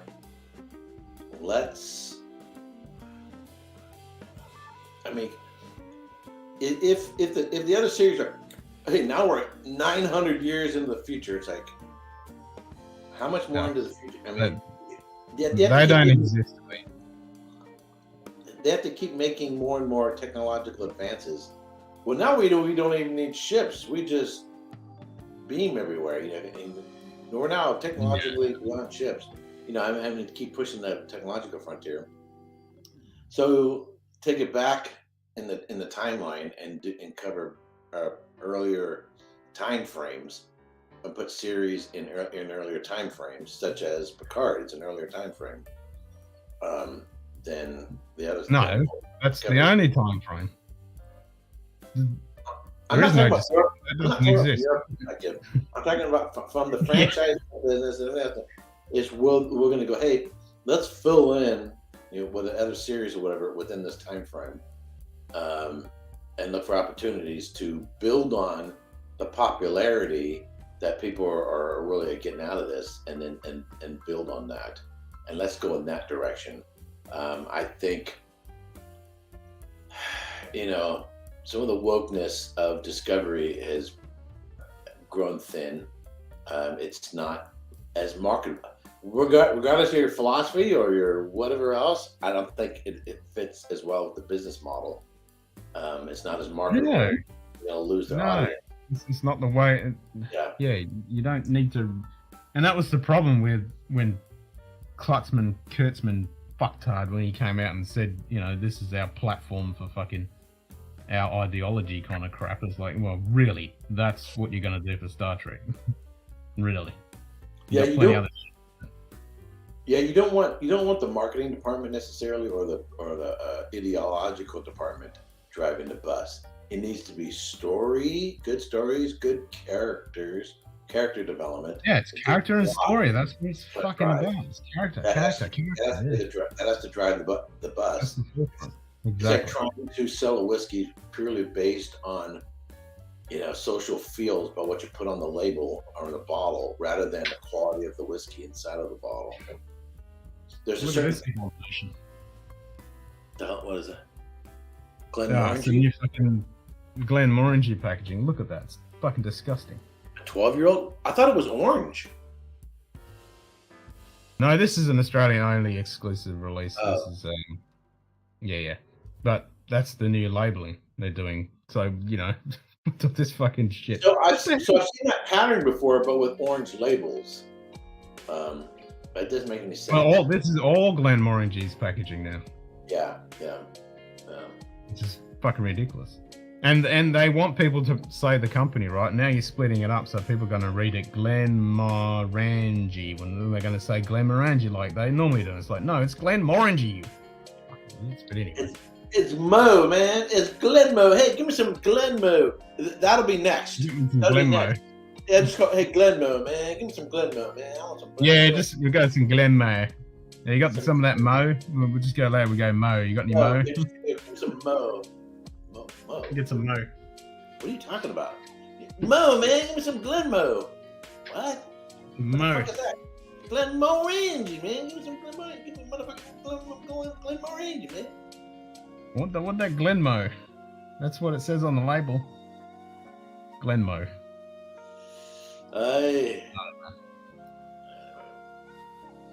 Whatever. Yeah. Yeah. So I just finished up the series on Aaron, and it'll post this next week a video on Glenn Kinchy, 12-year-old. I did the history of Glenn Kinchy and talk a little bit about their production and so forth, and then I'm going to do. Pardon? I like Lincolnshire. I like the honey note in it. It's funny. I'm liking it more now than when I visited the distillery. And that actually, this bottle actually particularly sort of caught me off guard. It was very different. I opened it and tried it, and it was very, very light, and I was getting like creme brulee, lighter. And then when I put the cork back in 2 days later, it was a completely different whiskey. It really, really opened a lot, changed a lot. So anyway, I have to wait and see the video and get the rest of my impression of it. But I was surprised in my study, you know, they have not the tallest, but the largest distilleries in Scotland, and their entire production of single malt is completed in 3 weeks. Everything else goes into the blends, so it's all for blends, which is kind of nuts, you know. Which is why they have a statue of the Walking Man now.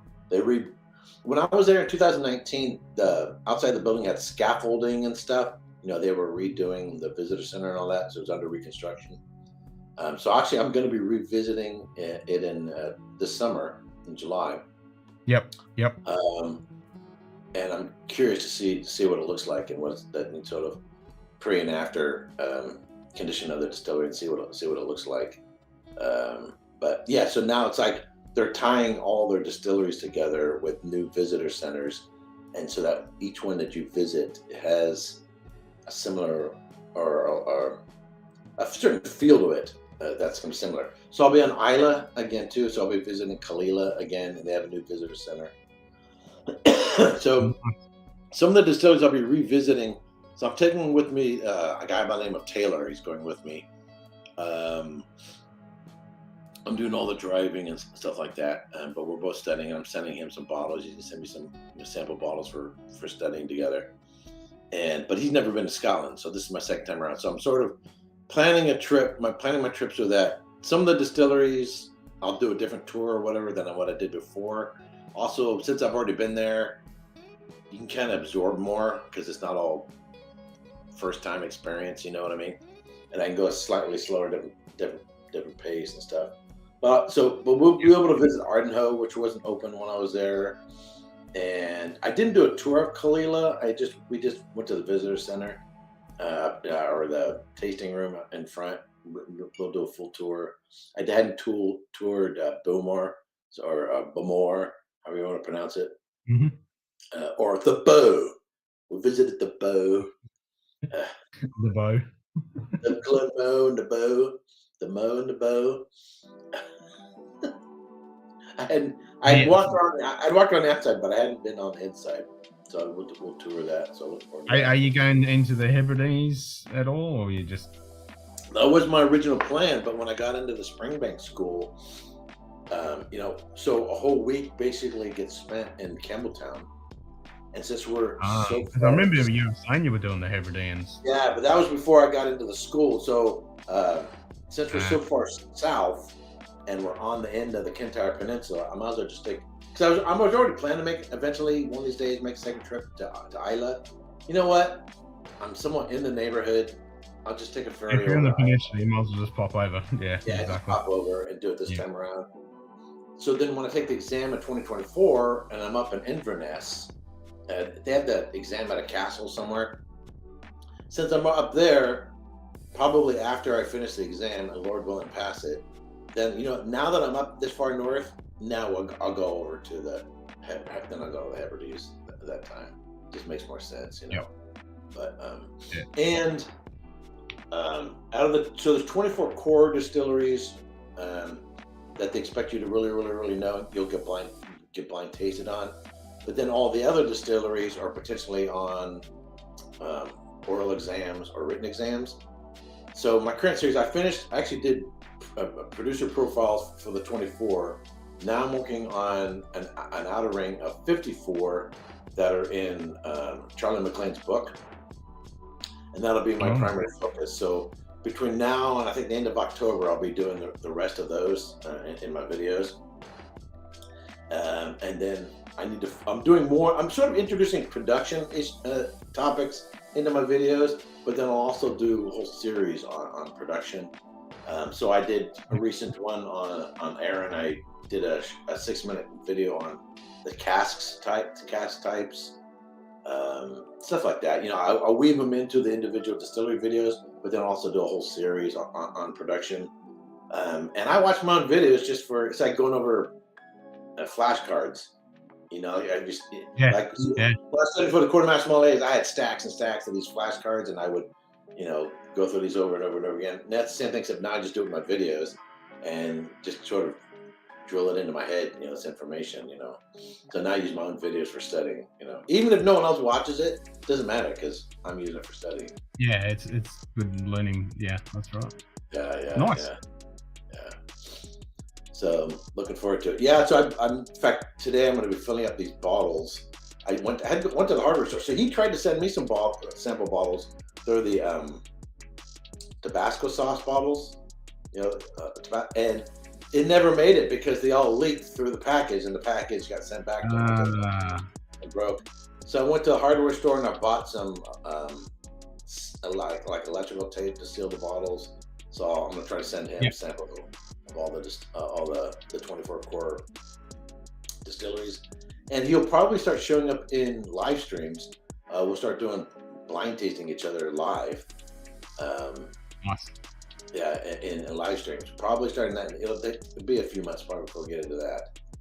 So one of the good things about, you know, blind tasting live, you know, when you're taking an exam, there's a stress of it and the nervousness of it.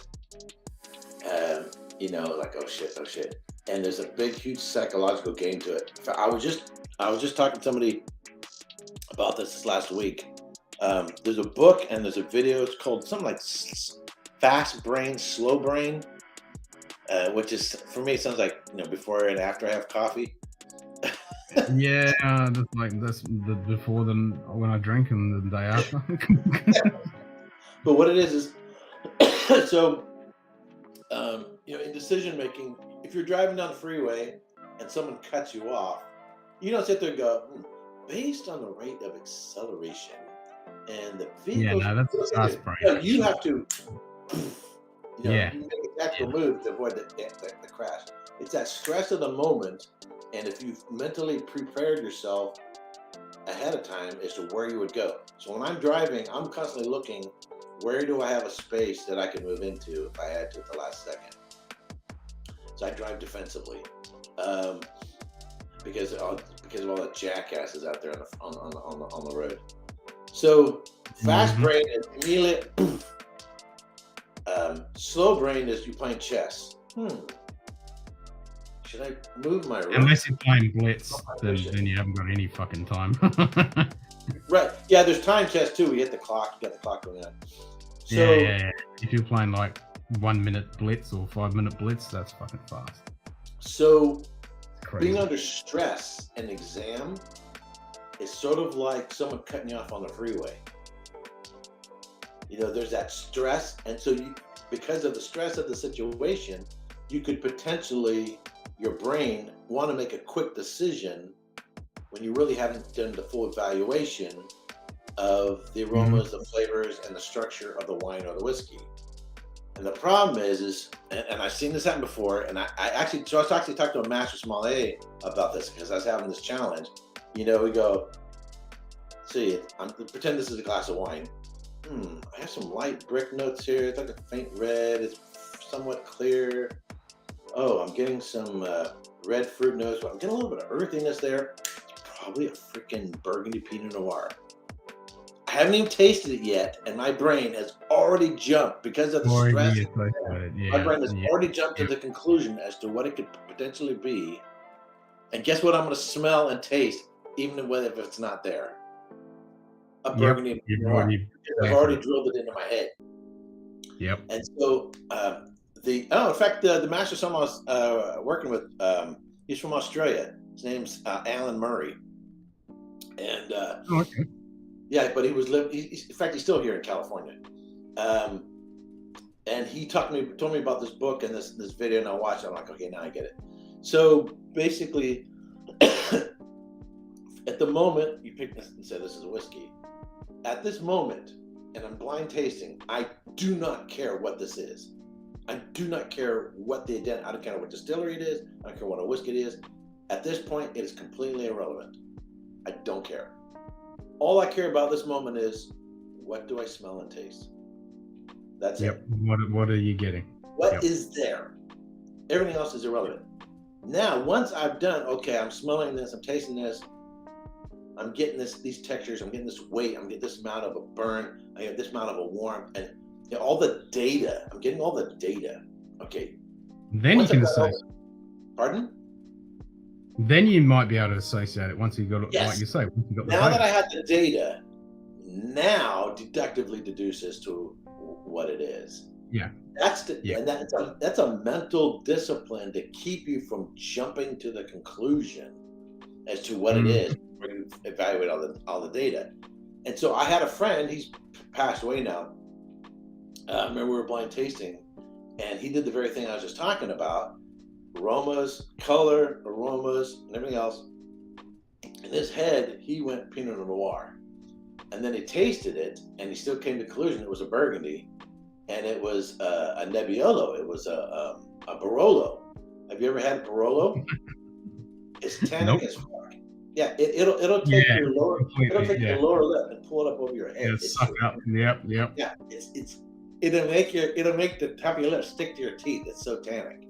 There's no way in hell you can confuse on the palate. There's no way in hell you can confuse. But he convinced himself already without even getting any place for it. Colors and aroma, you know what? Yeah, there's some similarities there. But once you get to the tannins, the tannins between Burgundy or Pinot Noir is a very low tannin wine. Barolo or Nebbiolo is the grape, is one of the most tannic wines of all. Tannat. The only wine that's more tannic is Tannat. Tannat. And so, but psychologically, he'd already had in his head, but he thought he knew what it was, and so that's what he concluded coming at the end. And I remember I've been lucky when I do some blind tastings. I'm like you. I always do the what am I getting? You know, what is the structure? What's the flavors? What's the finish? What's the oil? And what's the thing I'm getting? And then I try and compare that to what I know in my brain. But the stress of the exam, the stress, I want to get this right, I want to get this right, I want to get this right, I want to get this right, I want to get this right. In your brain, it's a fight. It's a psychological fight to keep yourself. Yeah. And you just can't do it. You just can't jump to conclusions like that. Yeah. And the other thing is second guessing yourself after you think, okay, that's what it is. And you go, oh is it? Yeah. And then you second guess yourself and then triple guess yourself. Yeah, it's definitely mental things for sure. Yeah. 100%. So I'm looking forward to doing more blind tasting and going through things and us doing it together. That's a great way to do it. That's a great way to do it. Because, you don't want to look like an idiot. He doesn't want to look like an idiot. You're doing it live, and there's a bit of stress there. So yeah. But to mentally, do the. I'm just kidding. I got itch back here. Do the steps. Stick to the grid. There's a in the court. Follow the grid. Stick to it. Oh yeah. And I remember watching. We had this one. So we had 3 master somms that we trained with, and then we had one day we had like a guest speaker. It was a master somm, and this guy reminded me of like of a hunting dog when he was doing his wine. It's like this dog that just so focuses on the prey. It's just like a point. He's just like poof, targeted on it. And when this guy looked, I remember watching this guy when we everybody in the room no longer existed. When he was focused on that wine, he was actually the youngest person to ever pass the master sommelier exam. And from the advanced to the masters, in 1 year he passed. And when he looked at that wine, I could tell everybody in the room no longer existed. We were no longer there. Now the funny thing about these kind of guys, their personality, top shelf Dustin. They're almost like his mate. They're not autistic, but they're so weird in their Just all in. personality. Yeah. But it reminds me of research scientists. You meet, I meet a lot of very, very, very, very, very smart engineers. Guys they had 3 doctorate degrees before they were 21 in physics and whatever else, and insanely smart. And they're trying to figure out the mysteries of the universe, but they can't tie their shoes. It's these sort of savant types, but they're particularly focused on a particular area. Yep. So hopefully, because particularly at my age, my brain tends to rabbit trails. And mine is like a sieve of cloud. And the other thing is, through it, but it's all fluffy and just floats around everywhere. and the other part is, what are we talking about? Like who are you? Or you, like just a second ago, I was trying to remember what is now the home of Malbec in France, and my brain is it's still doing this. The circle's still spinning. Somehow it'll pop in my head. I did exactly the same thing last night when Simon came on. He was drinking a beer, and I knew the beer, and I couldn't fucking think of the name of it. I kept coming up with C, which is, and I keep thinking it was Cooper's, because I knew it started with C, but I just couldn't fucking think of it. I've drunk many of that. I know that beer inside and out. Or Frank Sinatra. The bottle, the whole, everything about it. Do you think I could think the name? And we talked for like an hour, and the whole time, like you just said, in the back of my brain, it's sitting there fucking turning over, still trying to fucking pull it out. And eventually the penny dropped, and I was like, oh, fucking Crown Lager. Yeah. Or like last time we talked, you couldn't remember Frank Sinatra's name. Yeah. But I could see his picture, I could see his music, and the movies he's been in, some interviews, the whole fucking thing is his music, but I couldn't get out Frank Sinatra, but everything else about it. Yep. So my hope, and sleep deprivation will do that. So I have a problem with that. Yeah. Yeah. So I'm hoping. And of course, this is the vicious cycle. Okay. Stress makes you jump to a conclusion before you have all the information in your head. Stress can keep you from sleeping because you're worried about passing. And then the lack of sleep keeps you from remembering what are you going to do. And then knowing, I got to get some sleep. Go to sleep. Fall asleep. And then you're stressing that you're trying to get some sleep and you're not going to get any sleep. And yep. That's continual fucking gerbil wheel right there. That's the psychological game plan that goes behind it all. How much of a psychological, how many hours you spent studying, going over your flashcards, everything else. So, but if you can achieve a psychological confidence, I got this. And if you can not bullshit yourself, but you're like, yeah, I've done my study, I've done the work, I've got this, I can do this. If you can get to that psychological state, then you'll sleep better and you'll perform better. And that's true. So you got to put in the work. You still got to put in the work, and you don't want to be trying to do the work when you're stressed and tired as well, because you're not going to retain it. And then you're going to get more stressed and tired because you're not fucking retaining it. Right. So which is why I'm putting in the time now. I already said, I'm not going to try to take the exam at 23. I'll push it off to 24. I'll do the time. I'll have plenty of time. I'm slow absorption of the material. So it's kind of, so we actually had snow here this last week, which was kind of nuts. And actually somebody took a picture. They actually had snow on the beach, which is really crazy. Okay. So going from the beach from Half Moon Bay, go up over, it's probably about 2,000 feet, go up over this sort of a mountain, and then takes you down into the Silicon Valley in the Bay Area. And so I think it was Tuesday night, I think. As soon as I went over the top, there was snow on the other side. And so and all week there's still been snow on the other side of the hills. And they're getting snow in Los Angeles, some crazy ass shit. It's part of this global warming thing. Wow.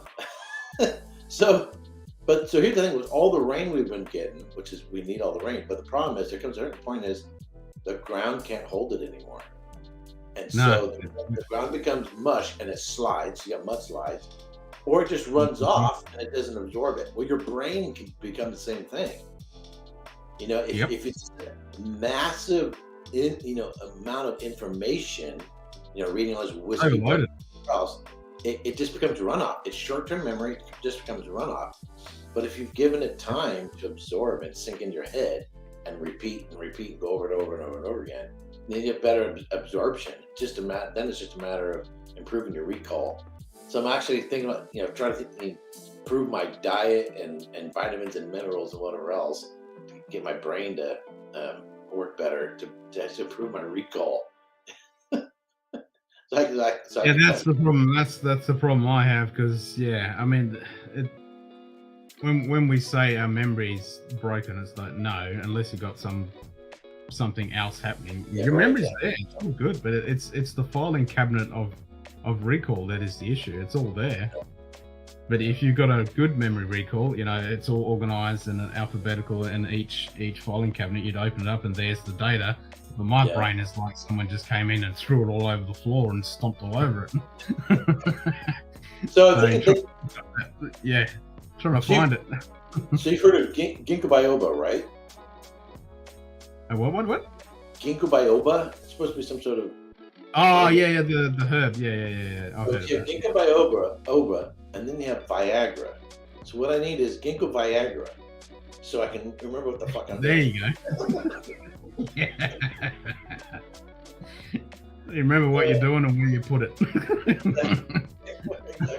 What's this 14638? What is that? Well, we were going to watch the movie, but since no one's here, we got fucking no one here. We were going to watch, because every last Sunday of the month I do a movie, so we watch a military movie. Okay. So we're going to watch Dunkirk tonight. Okay. And but nobody's here, so we won't bother. We'll postpone it until next month. So you have Dust Boot, Glory. 1917. I saw that with my brother. There's he's a World War I aviation historian, and he teaches German. Nice. Yep. That's not a movie you want to go see with a World War I historian. That's true. This is wrong, and this is wrong, and this is wrong. And I'm a bit of a military nut myself. I love my military documentaries and history and stuff. And there's a few things that kind of bug me. Things that most of the time I just like, okay, and just keep going. A couple of years ago, around Christmas time. So actually, I took him to see the movie as a Christmas present, and then I later bought him a DVD. One of the things he pointed out is trench warfare. The trenches are actually fairly straight. But no, he said the trenches are supposed to be fairly straight, not this curvy shit. Which side are we talking? Pardon when me? In the war and on which side? Because depending on which army and when in the war, because they changed a lot. At the beginning of the war, the British trenches were very straight. The French were kind of a mixed match. The Germans from the beginning never did straight. They had the diagonal lines because they worked out very early that when the explosion and the bombs hit. So he's a published author. He's a published author. He'd be the guy you have to talk to. His name's Adam. It really depends on when in the war you're talking and which side, whose trenches you're talking. If you're going to Amazon, ADAMWAIT, Adam Waite, and he has another book that'll be coming out. He's the guy that's I don't know. Yeah. And so of course I've seen Brave Hair. What the hell is Brave Hair? Mistake. So those movies are the ones that are in the... Oh, the T from Heartbreak. The T is supposed to be over there. Yeah, it's Braveheart and Heartbreak Ridge and The Great Escape. So they're the current movies that are in our poll. So each month we take one out that we're watching and we nominate a new movie to go in, and then everyone votes on that, and then that goes into the poll for the month to vote for the next movie. Because we started with Full Metal Jacket. Then we watched Hunt for Red October. We did. Last one was The Enemy Below. That's one of my favorite ones. Hey, Lee. Bourbon Baller Lee. We also Cheers, watched mate. Master and Commander. So any cool military movie. That's the idea. So Heartbreak Ridge, that came out when I was in the Marine Corps, and some of it was filmed on Camp Pendleton when I was there. And then The Great Escape, I haven't seen that since, I don't know, decades. Yeah, I haven't seen that in a long time either. The only scene I remember is when he's escaping. He's on a motorcycle, I think, and he does his. Yeah, the motorcycle scene. That's the most famous scene for 19. Was that Steve The McQueen? Great Escape. I mean, you show that, and everyone knows it's a Great Escape. Yeah. Was that Steve McQueen? Yeah, that's Steve McQueen. Yeah. Okay, yeah, I haven't seen that in a long time. Now, how can I remember Steve McQueen, but I can't remember the freaking place in France? Fifth quarter tailgate. Yeah. Cheese Like on mate. me, I couldn't remember that fucking beer last night. And I remember, and the funny thing is, a lot of grapes are known by different names, and so Malbec is known as Cot, C-O-T, and it's in. Oh, really? I've never heard of that. In southwestern part of France, and in this particular region, they also blend it with Tannat, which I mentioned earlier. Structurally, Malbec is similar to Merlot in terms of the amount of tannin. I have to look this up because I'm going to go freaking nuts. I'm going to kick myself as soon as I see it. Oh, it's Crown fan. Now it's military movies, Scott. It's going to be military movies, man. Cahors. Cahors. C-H-O-R-S. Cahors. I never would have got that in a million years. Yeah, no, I know. Like Cahors, France. Yeah, jeez. Great. Yeah, and I'm a French wine scholar at the Wine Scholar Guild. It's not that I didn't know. I just couldn't pull it out of my ass. Well, there's been times that I'm looking for information about a wine, and I come across a video that I made. And I watch the video, and I'm like, nice. Wow, that's a pretty good video. I don't remember making that. Or I'm like, oh yeah. It's like we were talking earlier with the Star Trek actors when they sit there and they go back and it's like, I don't ever remember that. Yeah. I don't remember it. Yeah. Oh, that sucks, man. Because they have to forget what they just did because they got to learn all the lines for the next bloody episode. Yeah. So they're running on short-term memory a lot, and the only thing they remember long-term is stuff that is Shakespeare. They remember all the Shakespeare stuff, because they study whatever and do it on play, and that they do it on play over and over and over and over again. But all the stuff from the TV is all short-term memory, Yep. Well, here's the thing is, so you got your script, and then the night before you're recording for that episode, they change some of the pages, and you got new pages. So that happens all the time. Yep. And the old scripts, you'd get it in white, but every time they made a change, let's say they change pages 4 to 16, those would be a different color paper. And then they changed pages 32 to 34. Those are different color paper. So by the end, the script is like 5 different colors because of how many times, or that way they know is everybody working off the blue pages? Okay, then we're all have the same copy of it. And so if you buy a script online and it's just all white, it's probably not one of the originals. It's probably not a real script. But if it's got multiple colors in it, and it has like coffee stains on it, and if someone put the coffee cup on it, that's a real one. That's a real script. That's a proper script. Exactly. Yeah, 100%. Yeah, no, you're not wrong there. When you get a proper script, they're definitely multicolored, fucking scratched out and all sorts of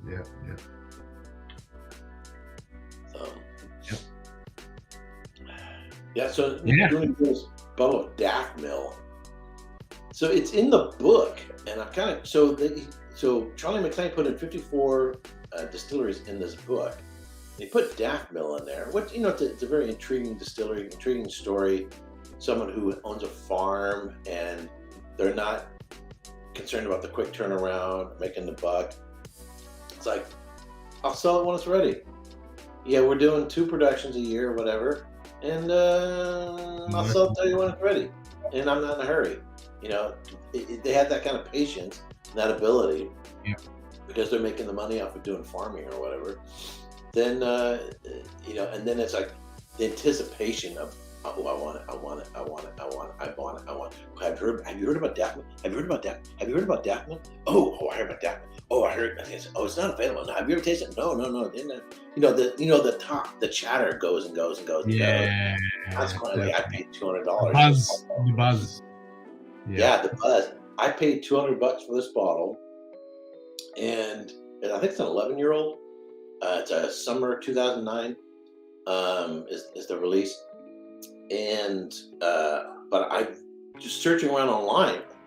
There are places selling for $400 to $600. Like, you gotta be out of your kind. Mm-hmm. I'm buying it for one reason and one reason only. It's in the book. That's it. Otherwise, it's in the book, and that's it. If it wasn't in the book, I wouldn't be buying it. One of the things I might comment in this upcoming Glenn Kinchy video, because my target audience is very wee. There are people. If someone's watching my stuff because they want whiskey recommendations, that's not my primary focus. But people who really want to learn, study, whatever, whether they're taking exams or just because they want to get a little nerdy on it. But one of the things I mentioned about the Glenn Kinchy 12-year-old, I think it's a must-buy, absolute must-buy for anyone who wants to understand the lowlands. Period. I think it's the classic. Yeah, I 100% agree. Or stereotypical. I've got Bladnoch, which is lowlands, and I've got a shitload of them. Yeah. But I don't think you get that lowland character. But Glenn Kinchy really gives you that lowland character. Right. Yeah. So these are sort of stereotype, the portrayed image of what these reasons are like. So yeah, it kind of fits in that mold. The stereotypical lowland character. So if you're going to try to anticipate what would typically be put on an exam for a master's exam, and they want to test you, see if you recognize a lowland, they're probably going to put Glenn Kinchy on there. I have three. I have the Distiller's Edition. I have the Amontillado cask, and now I have the 12. Yep. And so it's a must-buy. I think I paid $79 or something for that. Holy cow! What, for the 12? Yeah. Shit. That's fucking expensive because I'm only paying about $110. I mean, it's probably gone up now since I bought mine about 4 years ago, but yeah, it's probably like $45, a short time ago. Prices have just gotten nuts, though. Oh, they've gone ridiculous. Welcome back, Shoot Kitty. Nah, we didn't start the movie because we had nobody in here. We got a few people turned up in the last 10 minutes, but we only had like 2 people watching, so it was a no-show pretty much. Yeah, need more commentary. So we might have to postpone it till next month. But I do have the Q&A open if you want to put in a nomination for the next movie, and we'll put that in.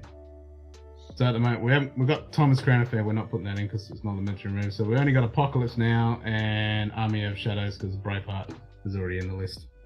But Ben didn't look at the list on the screen. War movies. War movies.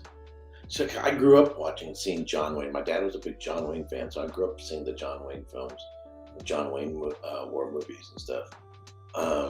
Nice. Have you guys done Tora Tora Tora? No, we haven't done Tora Tora Tora yet. And then I don't know if Pearl Harbor is any good, or is it they turned out some stupid love story instead? I'm not a fan of Pearl Harbor.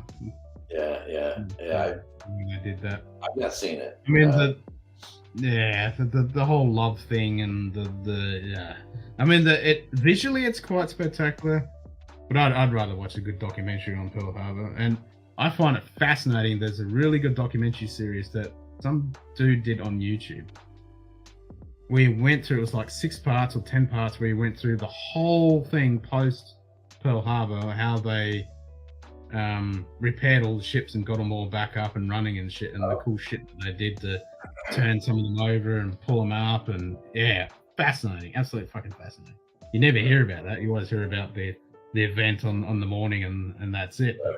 What they did to get everything back up and running again was fucking amazing. Absolutely amazing. Hats off to all the people fucking did that work. That was fucking incredible what they did in the short amount of time after the huge disaster that morning. Yeah, that movie's way too Hollywood, and I think Midway's the same kind of thing. Midway's a bit better, but it's a bit too Hollywood for my kind of taste. I like something like Tora Tora Tora, Enemy Below, stuff like that. Something that There was a movie I watched, but I think it was made for Apple. Apple Movies with Tom Hanks. That was really good. Oh, you're talking about I didn't mind that one, except the way they portrayed the German U-boat commander was a bit ridiculous. That was I know the one you're talking about. I can't remember the name of it, but I remember seeing it. Yeah, because he was one of the what's the names, the groups. I'm trying to think of it. And I kind of like Tom Hanks. I like a lot of I know. I've always liked him. That's Greyhound. Oh yeah. The Midway, the aircraft of Midway is now permanently docked in San Diego. So if you're ever in San Diego, California, you can go tour the aircraft carrier, the Midway. It's down in the harbor. Yeah. Yep. And right down the street is the bar from the original Top Gun movie. Kansas City Bar. You got to go there. Go on the Midway and then go to that bar. There you go. That's the way it's done. And then in the park, in Balboa Park in San Diego, I can remember Balboa Park, but I can't remember freaking Cahor. Balboa Park there's an aerospace museum, and they have some authentic World War I aircraft, not remakes, not models, but actually authentic World War I aircraft. Nice. Yep. In there. Yeah, we got a nice museum here. It's not a big museum, but they've got a Lancaster, a couple of Spitfires, and a bunch of shit here. That's that was a really good museum in the Big Smoke. I'm going to be working in Washington D.C. in April for a week, and I'm going to go visit. I walked by it, but I've never been there at the Smithsonian with the space. Oh, I'd love to go there. Yeah. Space Museum. I'm going to want to go do a tour of that. So I've been there before, so if you're in, well, they've got Enterprise in there. Yeah, that too. Yeah. It fixed the original. Yep. So if you're in, say, on the Virginia side, you get on a subway. Looks just like BART here in the Bay Area. Go up, and there it comes up right smack. Yeah, Shikity, the place next to him, he's got World War I dogfights, which is fucking amazing. So he takes you right in the middle of the park, and the Washington Monument is smack dab in the middle of it. Lincoln Memorial's one end, the Capitol's one end, the White House is there, and the Smithsonian's there. So I was there a few years back, and it was like summertime, hot and humid. It was like, ugh. There was all these teenagers all over the place, so I didn't want to deal with the lines. But this time, I'm gonna go, and it'll be in the middle of the week. So I'm gonna go check out the Smithsonian, see all the NASA stuff, and of course see the Enterprise. Yeah, because they've got the lemon there, they've got the shuttle in there, they've got a whole bunch of shit in there. It's fucking brilliant. Yeah, that'll be cool. Yeah. So fuck yeah. And the Enterprise. Yeah. And apparently, every once in a while, I guess they don't keep them on, but every once in a while they turn the lights on the inside. I guess they redid some of the wiring on the inside of it. They redid them, yeah. Like if you watch Adam Savage going in, they there's a few episodes there and they go right into what they did with the whole refurb and everything. There's a documentary on the fabrication of it. Adam, what's his name? Adam Savage. Yeah, Adam Savage. Yeah, I watched those on YouTube. Yeah. Lucky bastard. On tested.com. But anyhow, I'm gonna skip that. How tall Adam is, because I met him a few years ago and I was surprised how fucking tall he was. Oh really? Yeah. A lot of that I shook his hand. I was like, oh fuck, yeah. A lot of those episodes they recorded here in Alameda, where they're blowing shit up and stuff at the old Alameda demolition. Yeah, that was their great spot for blowing shit up. Yeah. Anyhow, I'm gonna take off. Righty. All right, cheese, mate. Cheese, mate. Right, Patterson in Ohio is a great military graveyard with a museum. Nice. Yeah, I'd love to go over to Europe and visit all the World War I and World War II stuff. Hey, Anthony. Good day. Bourbon neophyte. Cheers, mate. So yeah, we only had a small amount of numbers, so we had nobody turn up for the movie, so it's getting a bit late now, so we'll have to postpone it till next month, unfortunately.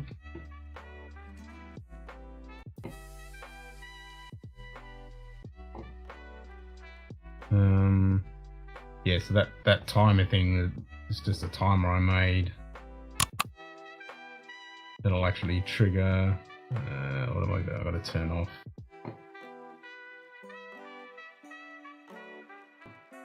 Oh shit, that timer won't trigger. Sure, just turn it off.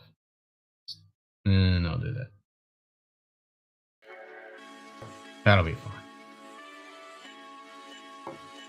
The giveaway thing did work. Nah, I'm not going for another 2 hours. No.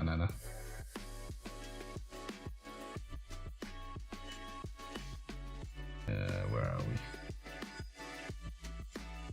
I mean, it is Monday tomorrow. I do have to do some work. Plus, I'm fucking exhausted because it's a hot fucking day. I drank a bit too much last night, which doesn't help.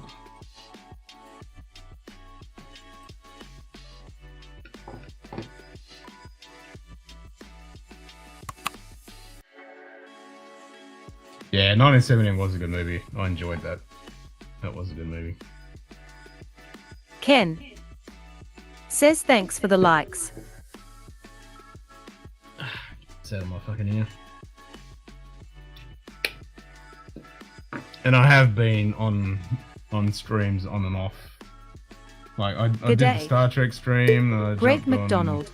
Then I was working, still Cheers, working there, and mate. then I went on Big Vic's and yeah. And then we went in the after party there for a little while, and then I had dinner, and then I was straight back on here. So,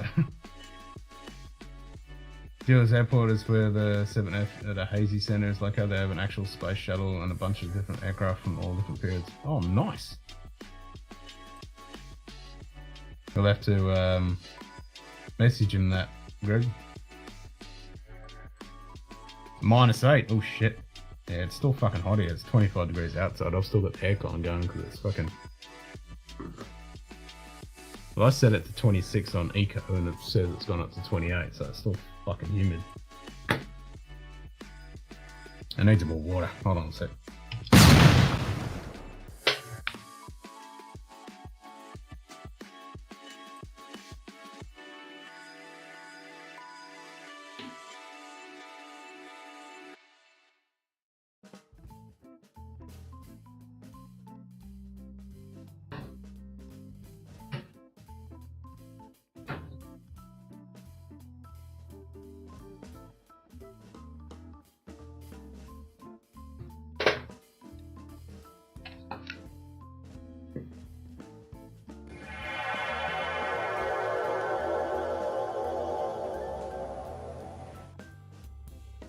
Enemy at the Gates. Now that's a good fucking movie. That's a good one.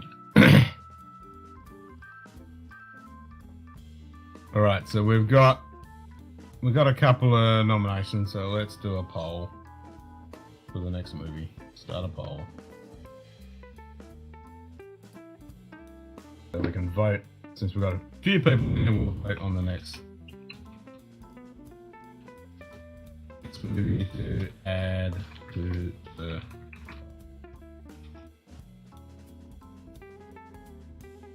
In Shadows. We have Apocalypse Now.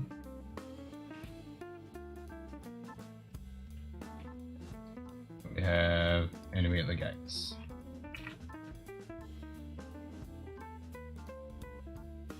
These movies. Vote now.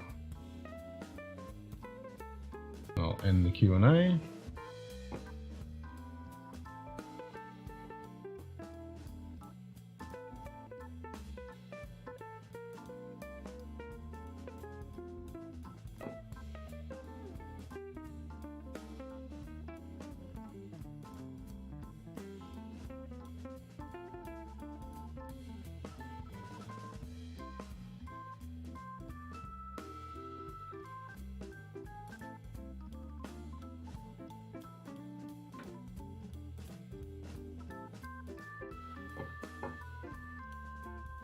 I'll have to put my vote in too, won't I?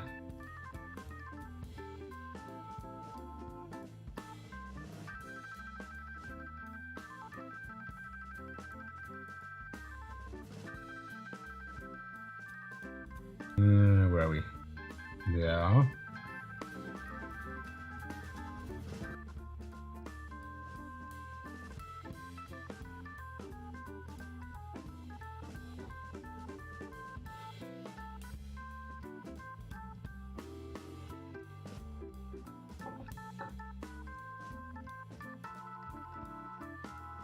Seen it way too many times. I've seen it heaps of times, but I do like it. It is a good movie. And if it does get in, we're watching Redux. So we might start that one a little bit earlier. Or I'll make sure that I'm not doing anything the next day, because that's like 3.5 hours. Apocalypse Now Redux. Make sure I have some snacks ready for that one.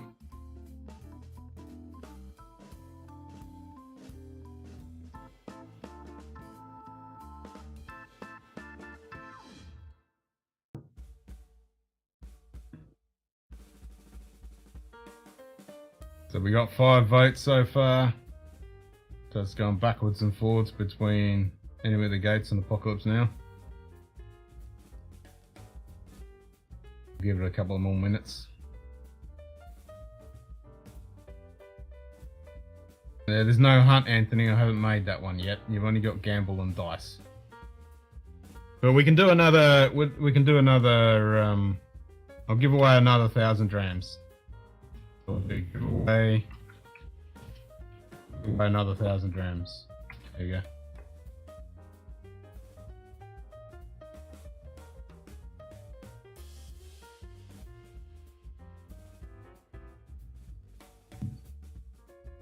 I'd watch all except I just can't get through Braveheart. Yeah, Braveheart. I'm not a big fan of that either. Them playing loose with the history just drives me up the wall. Charlie, don't surf. Exactly. Yeah, I love Apocalypse Now. I was so excited. I was giddy like a schoolboy when they announced Apocalypse Now Redux was going to be on the cinema. I was like, fuck yes. That was good watching that on the big screen. That was so good. That opening scene with the fucking napalm and the choppers. Fucking that on the big screen. I was like, fuck yeah.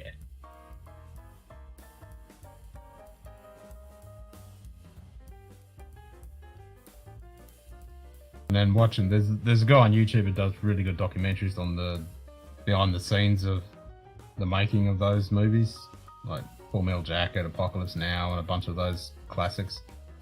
He's got like a huge playlist for Apocalypse Now because of the amount of shit that went on with that movie. Wow. It's, yeah.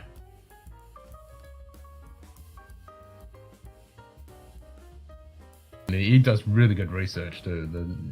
He makes good videos. Like he'll pick one aspect and just do like a whole half an hour kind of episode about it.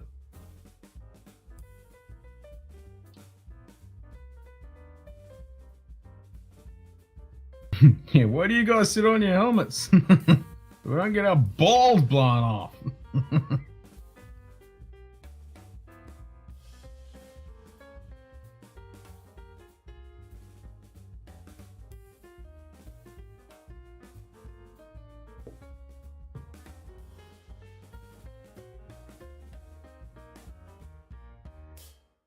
Okay, we got 6 votes.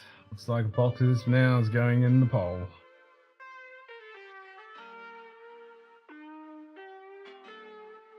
So I shall add that. Oh, an SF-71 and a Concorde? Nice! I'll have a sticky beak at that. For the shizzle. Steven F. Oh, nice. Oh, they've got Discovery. Oh, sweet. Yeah, I'm definitely going to need to go visit that.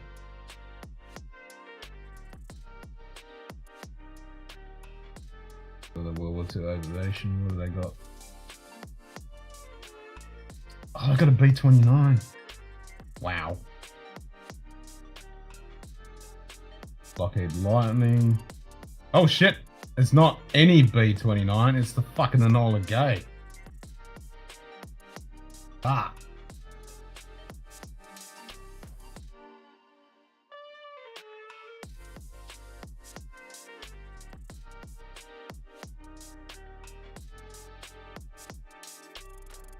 Oh wow.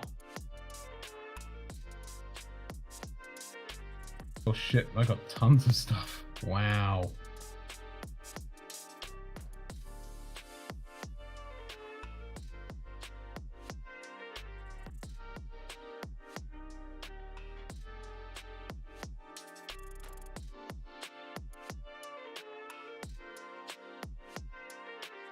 Damn.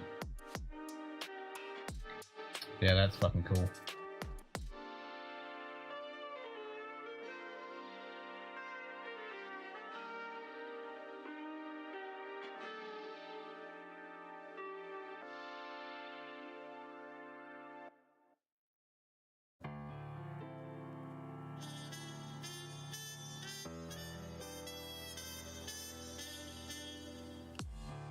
I got the capsule from Apollo. Nice.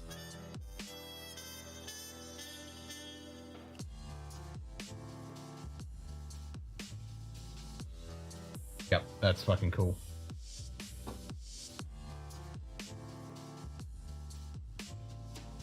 Right, has everyone joined the giveaway?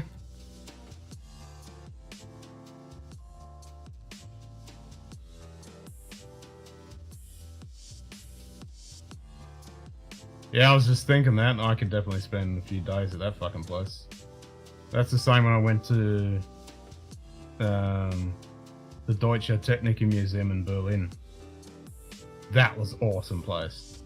Because you got like the bottom level was all trains, and then you had planes, then you had fucking like technology, like cameras and fucking everything, textiles, just fucking you name it. It was just multi-storied. It was so good.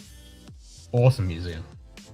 I spent a full day there, and yeah, you could easily spend a week there.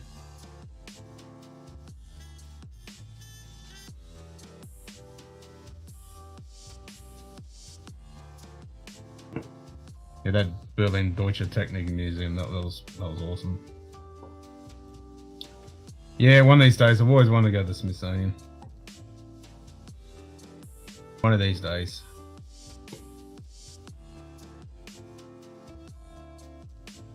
I want to go to the, as well as all the military places all over the world. I want to go to the National Railway Museum in Yorkshire, in Leeds.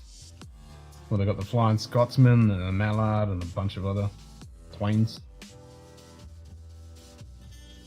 That would be sweet.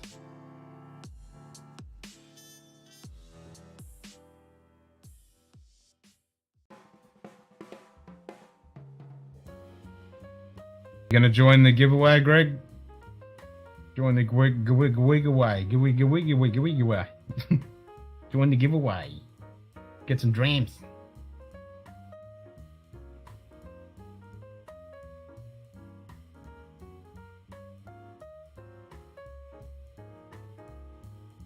Now it's blown off. So we don't get our balls blown off. That's the line.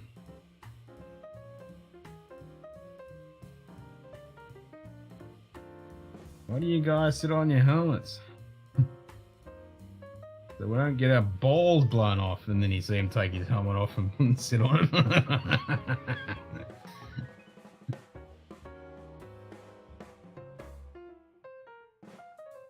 Right, everyone's in the giveaway. I'm gonna draw it. Last call.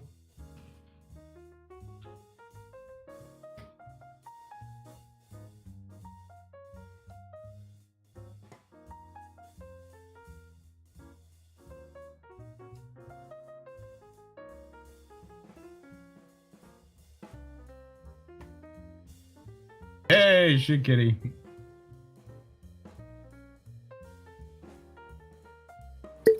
Hey, Z-Man. Good day. Zman. Cheers, Why mate. does it come up with my fucking name?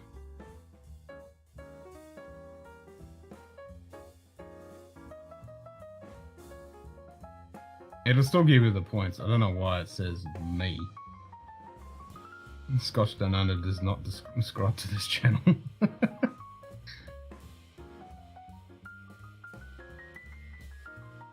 Oh, it's Nightbot. Oh, I know what the problem is. It's because the Nightbot has a winner command thing. It's Nightbot. Yep. When you do your trip here, let me know. We'll do a week at the Smithsonian and a week at the Jack Rose Saloon. I think that we're over 5,000. Oh, fuck yeah. There we go. That's the way to do it. Yeah, there you go. There's 2 weeks. It's sorted. Done. There's a fucking holiday right there. Nice.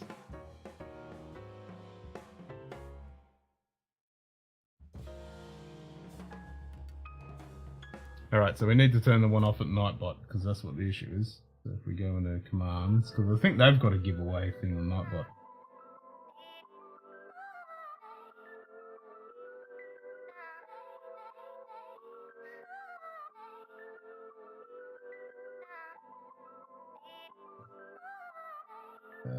Giveaways. Nightbot. Sugar Kitty slaps Nightbot with an empty bottle. There you go.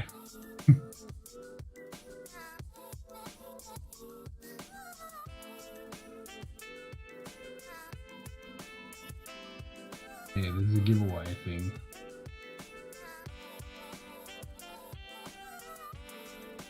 You can do active user, you can do keywords, you can do random numbers.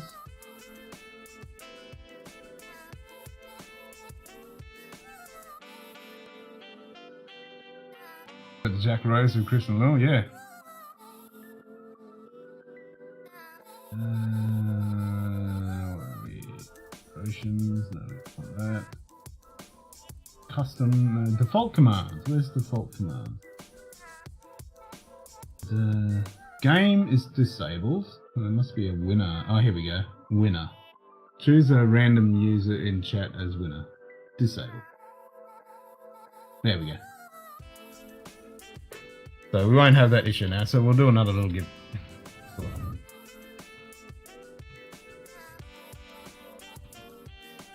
Giveaway. A 500 grams.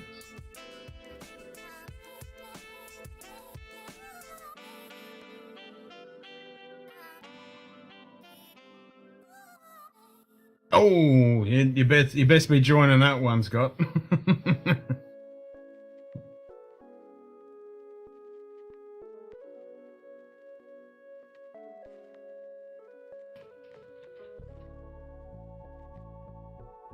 How many grams have I got?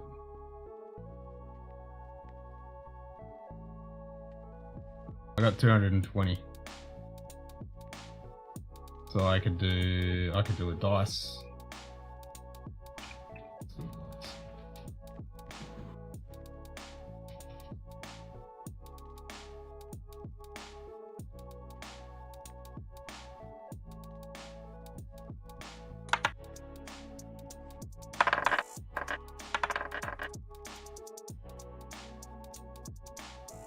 Hey!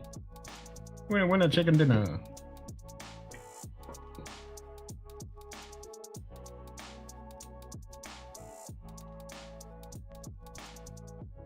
Right, everybody's in.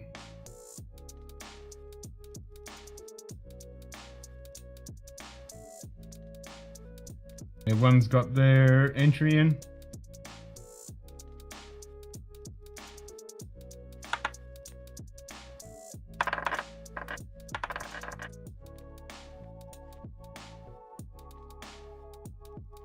Nice. Right, winner.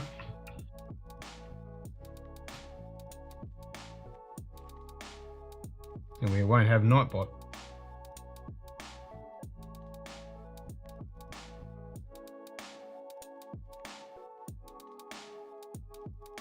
Anthony, you won the 500.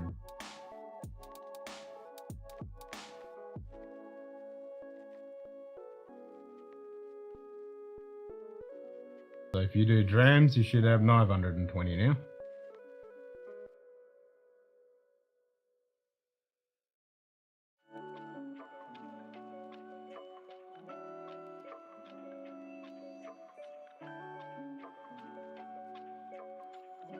Woohoo!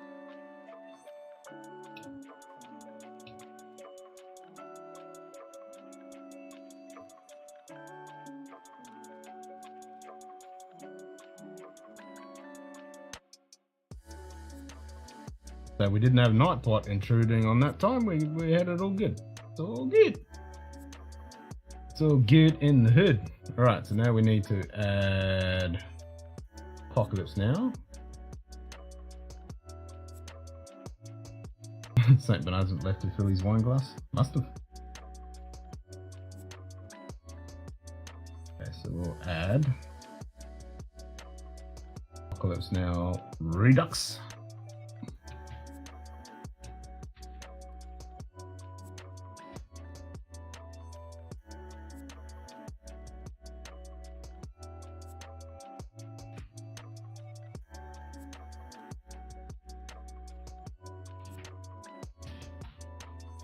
Apocalypse Now Redux is now in the bowl.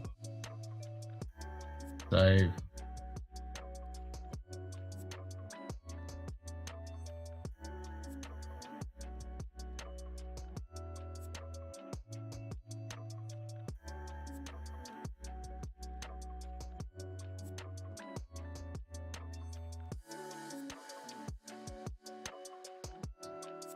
And link as it always is, vote away.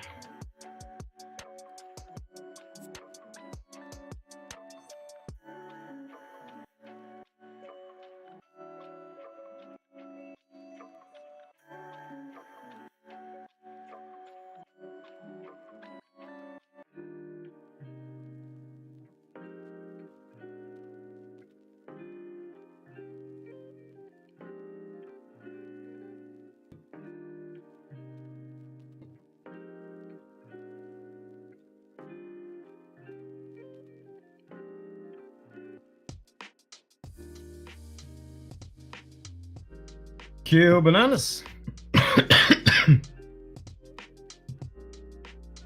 Well, I might see if I can get away with turning the aircon off now, since it's gone up to 28 degrees, which is what it normally is. It's 25 degrees outside, so it's still fucking humid. But I might just turn this to fan. Immediately went up 1 degree, so it's back to 29.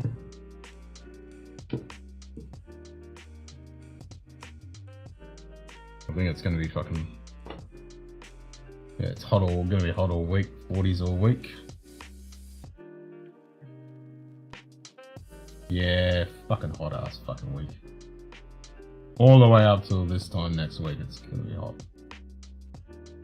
Yeah.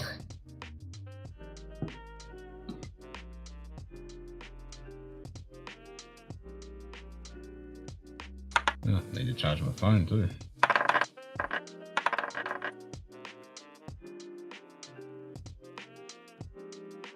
Oh!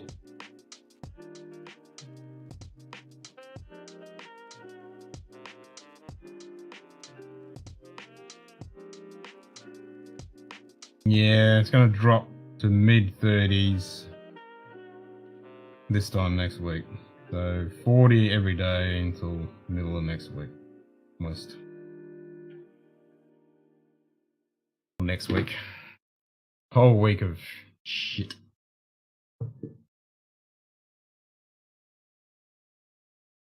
44 degrees and raining in Arizona. Yeah, I'm not a big fan of the fucking heat. You can go fuck right off.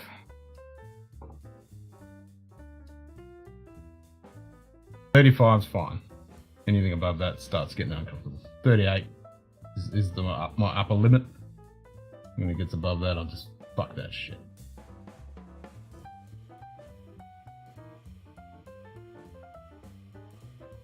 It's too fucking hot.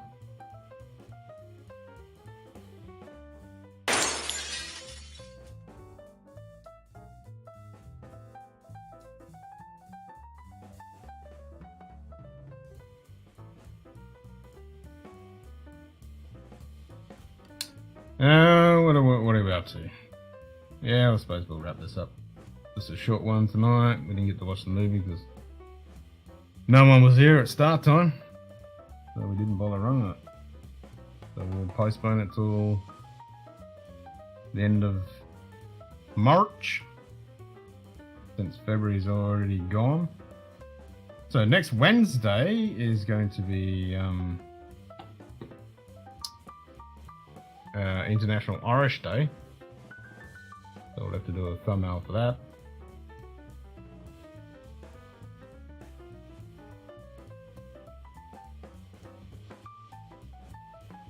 Where's my calendar?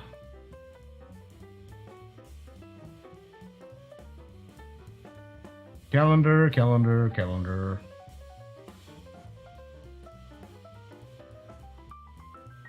Oh, and on the 3rd of March, we've got the, oh, sorry, no, it's 3rd, so next Friday.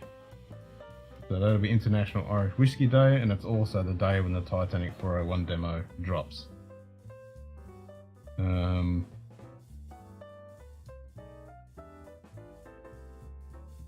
And then obviously 2 weeks after that, you got St. Paddy's Day.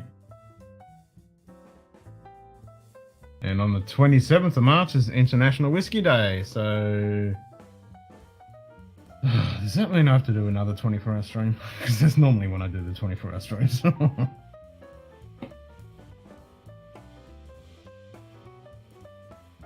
Eek, I'm gonna have to... That's a Monday. Oof, I have to start. Midday Sunday. Go to midday Monday.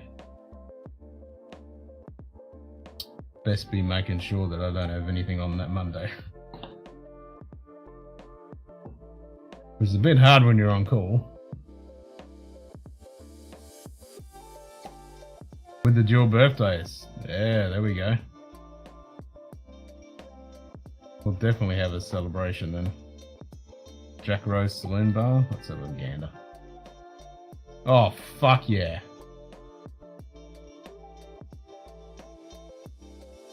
Fuck yes. Damn.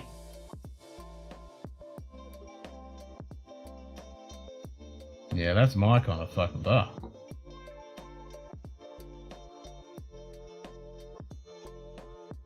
Yep. That could get very expensive and very fucking messy in a place like that. 100%.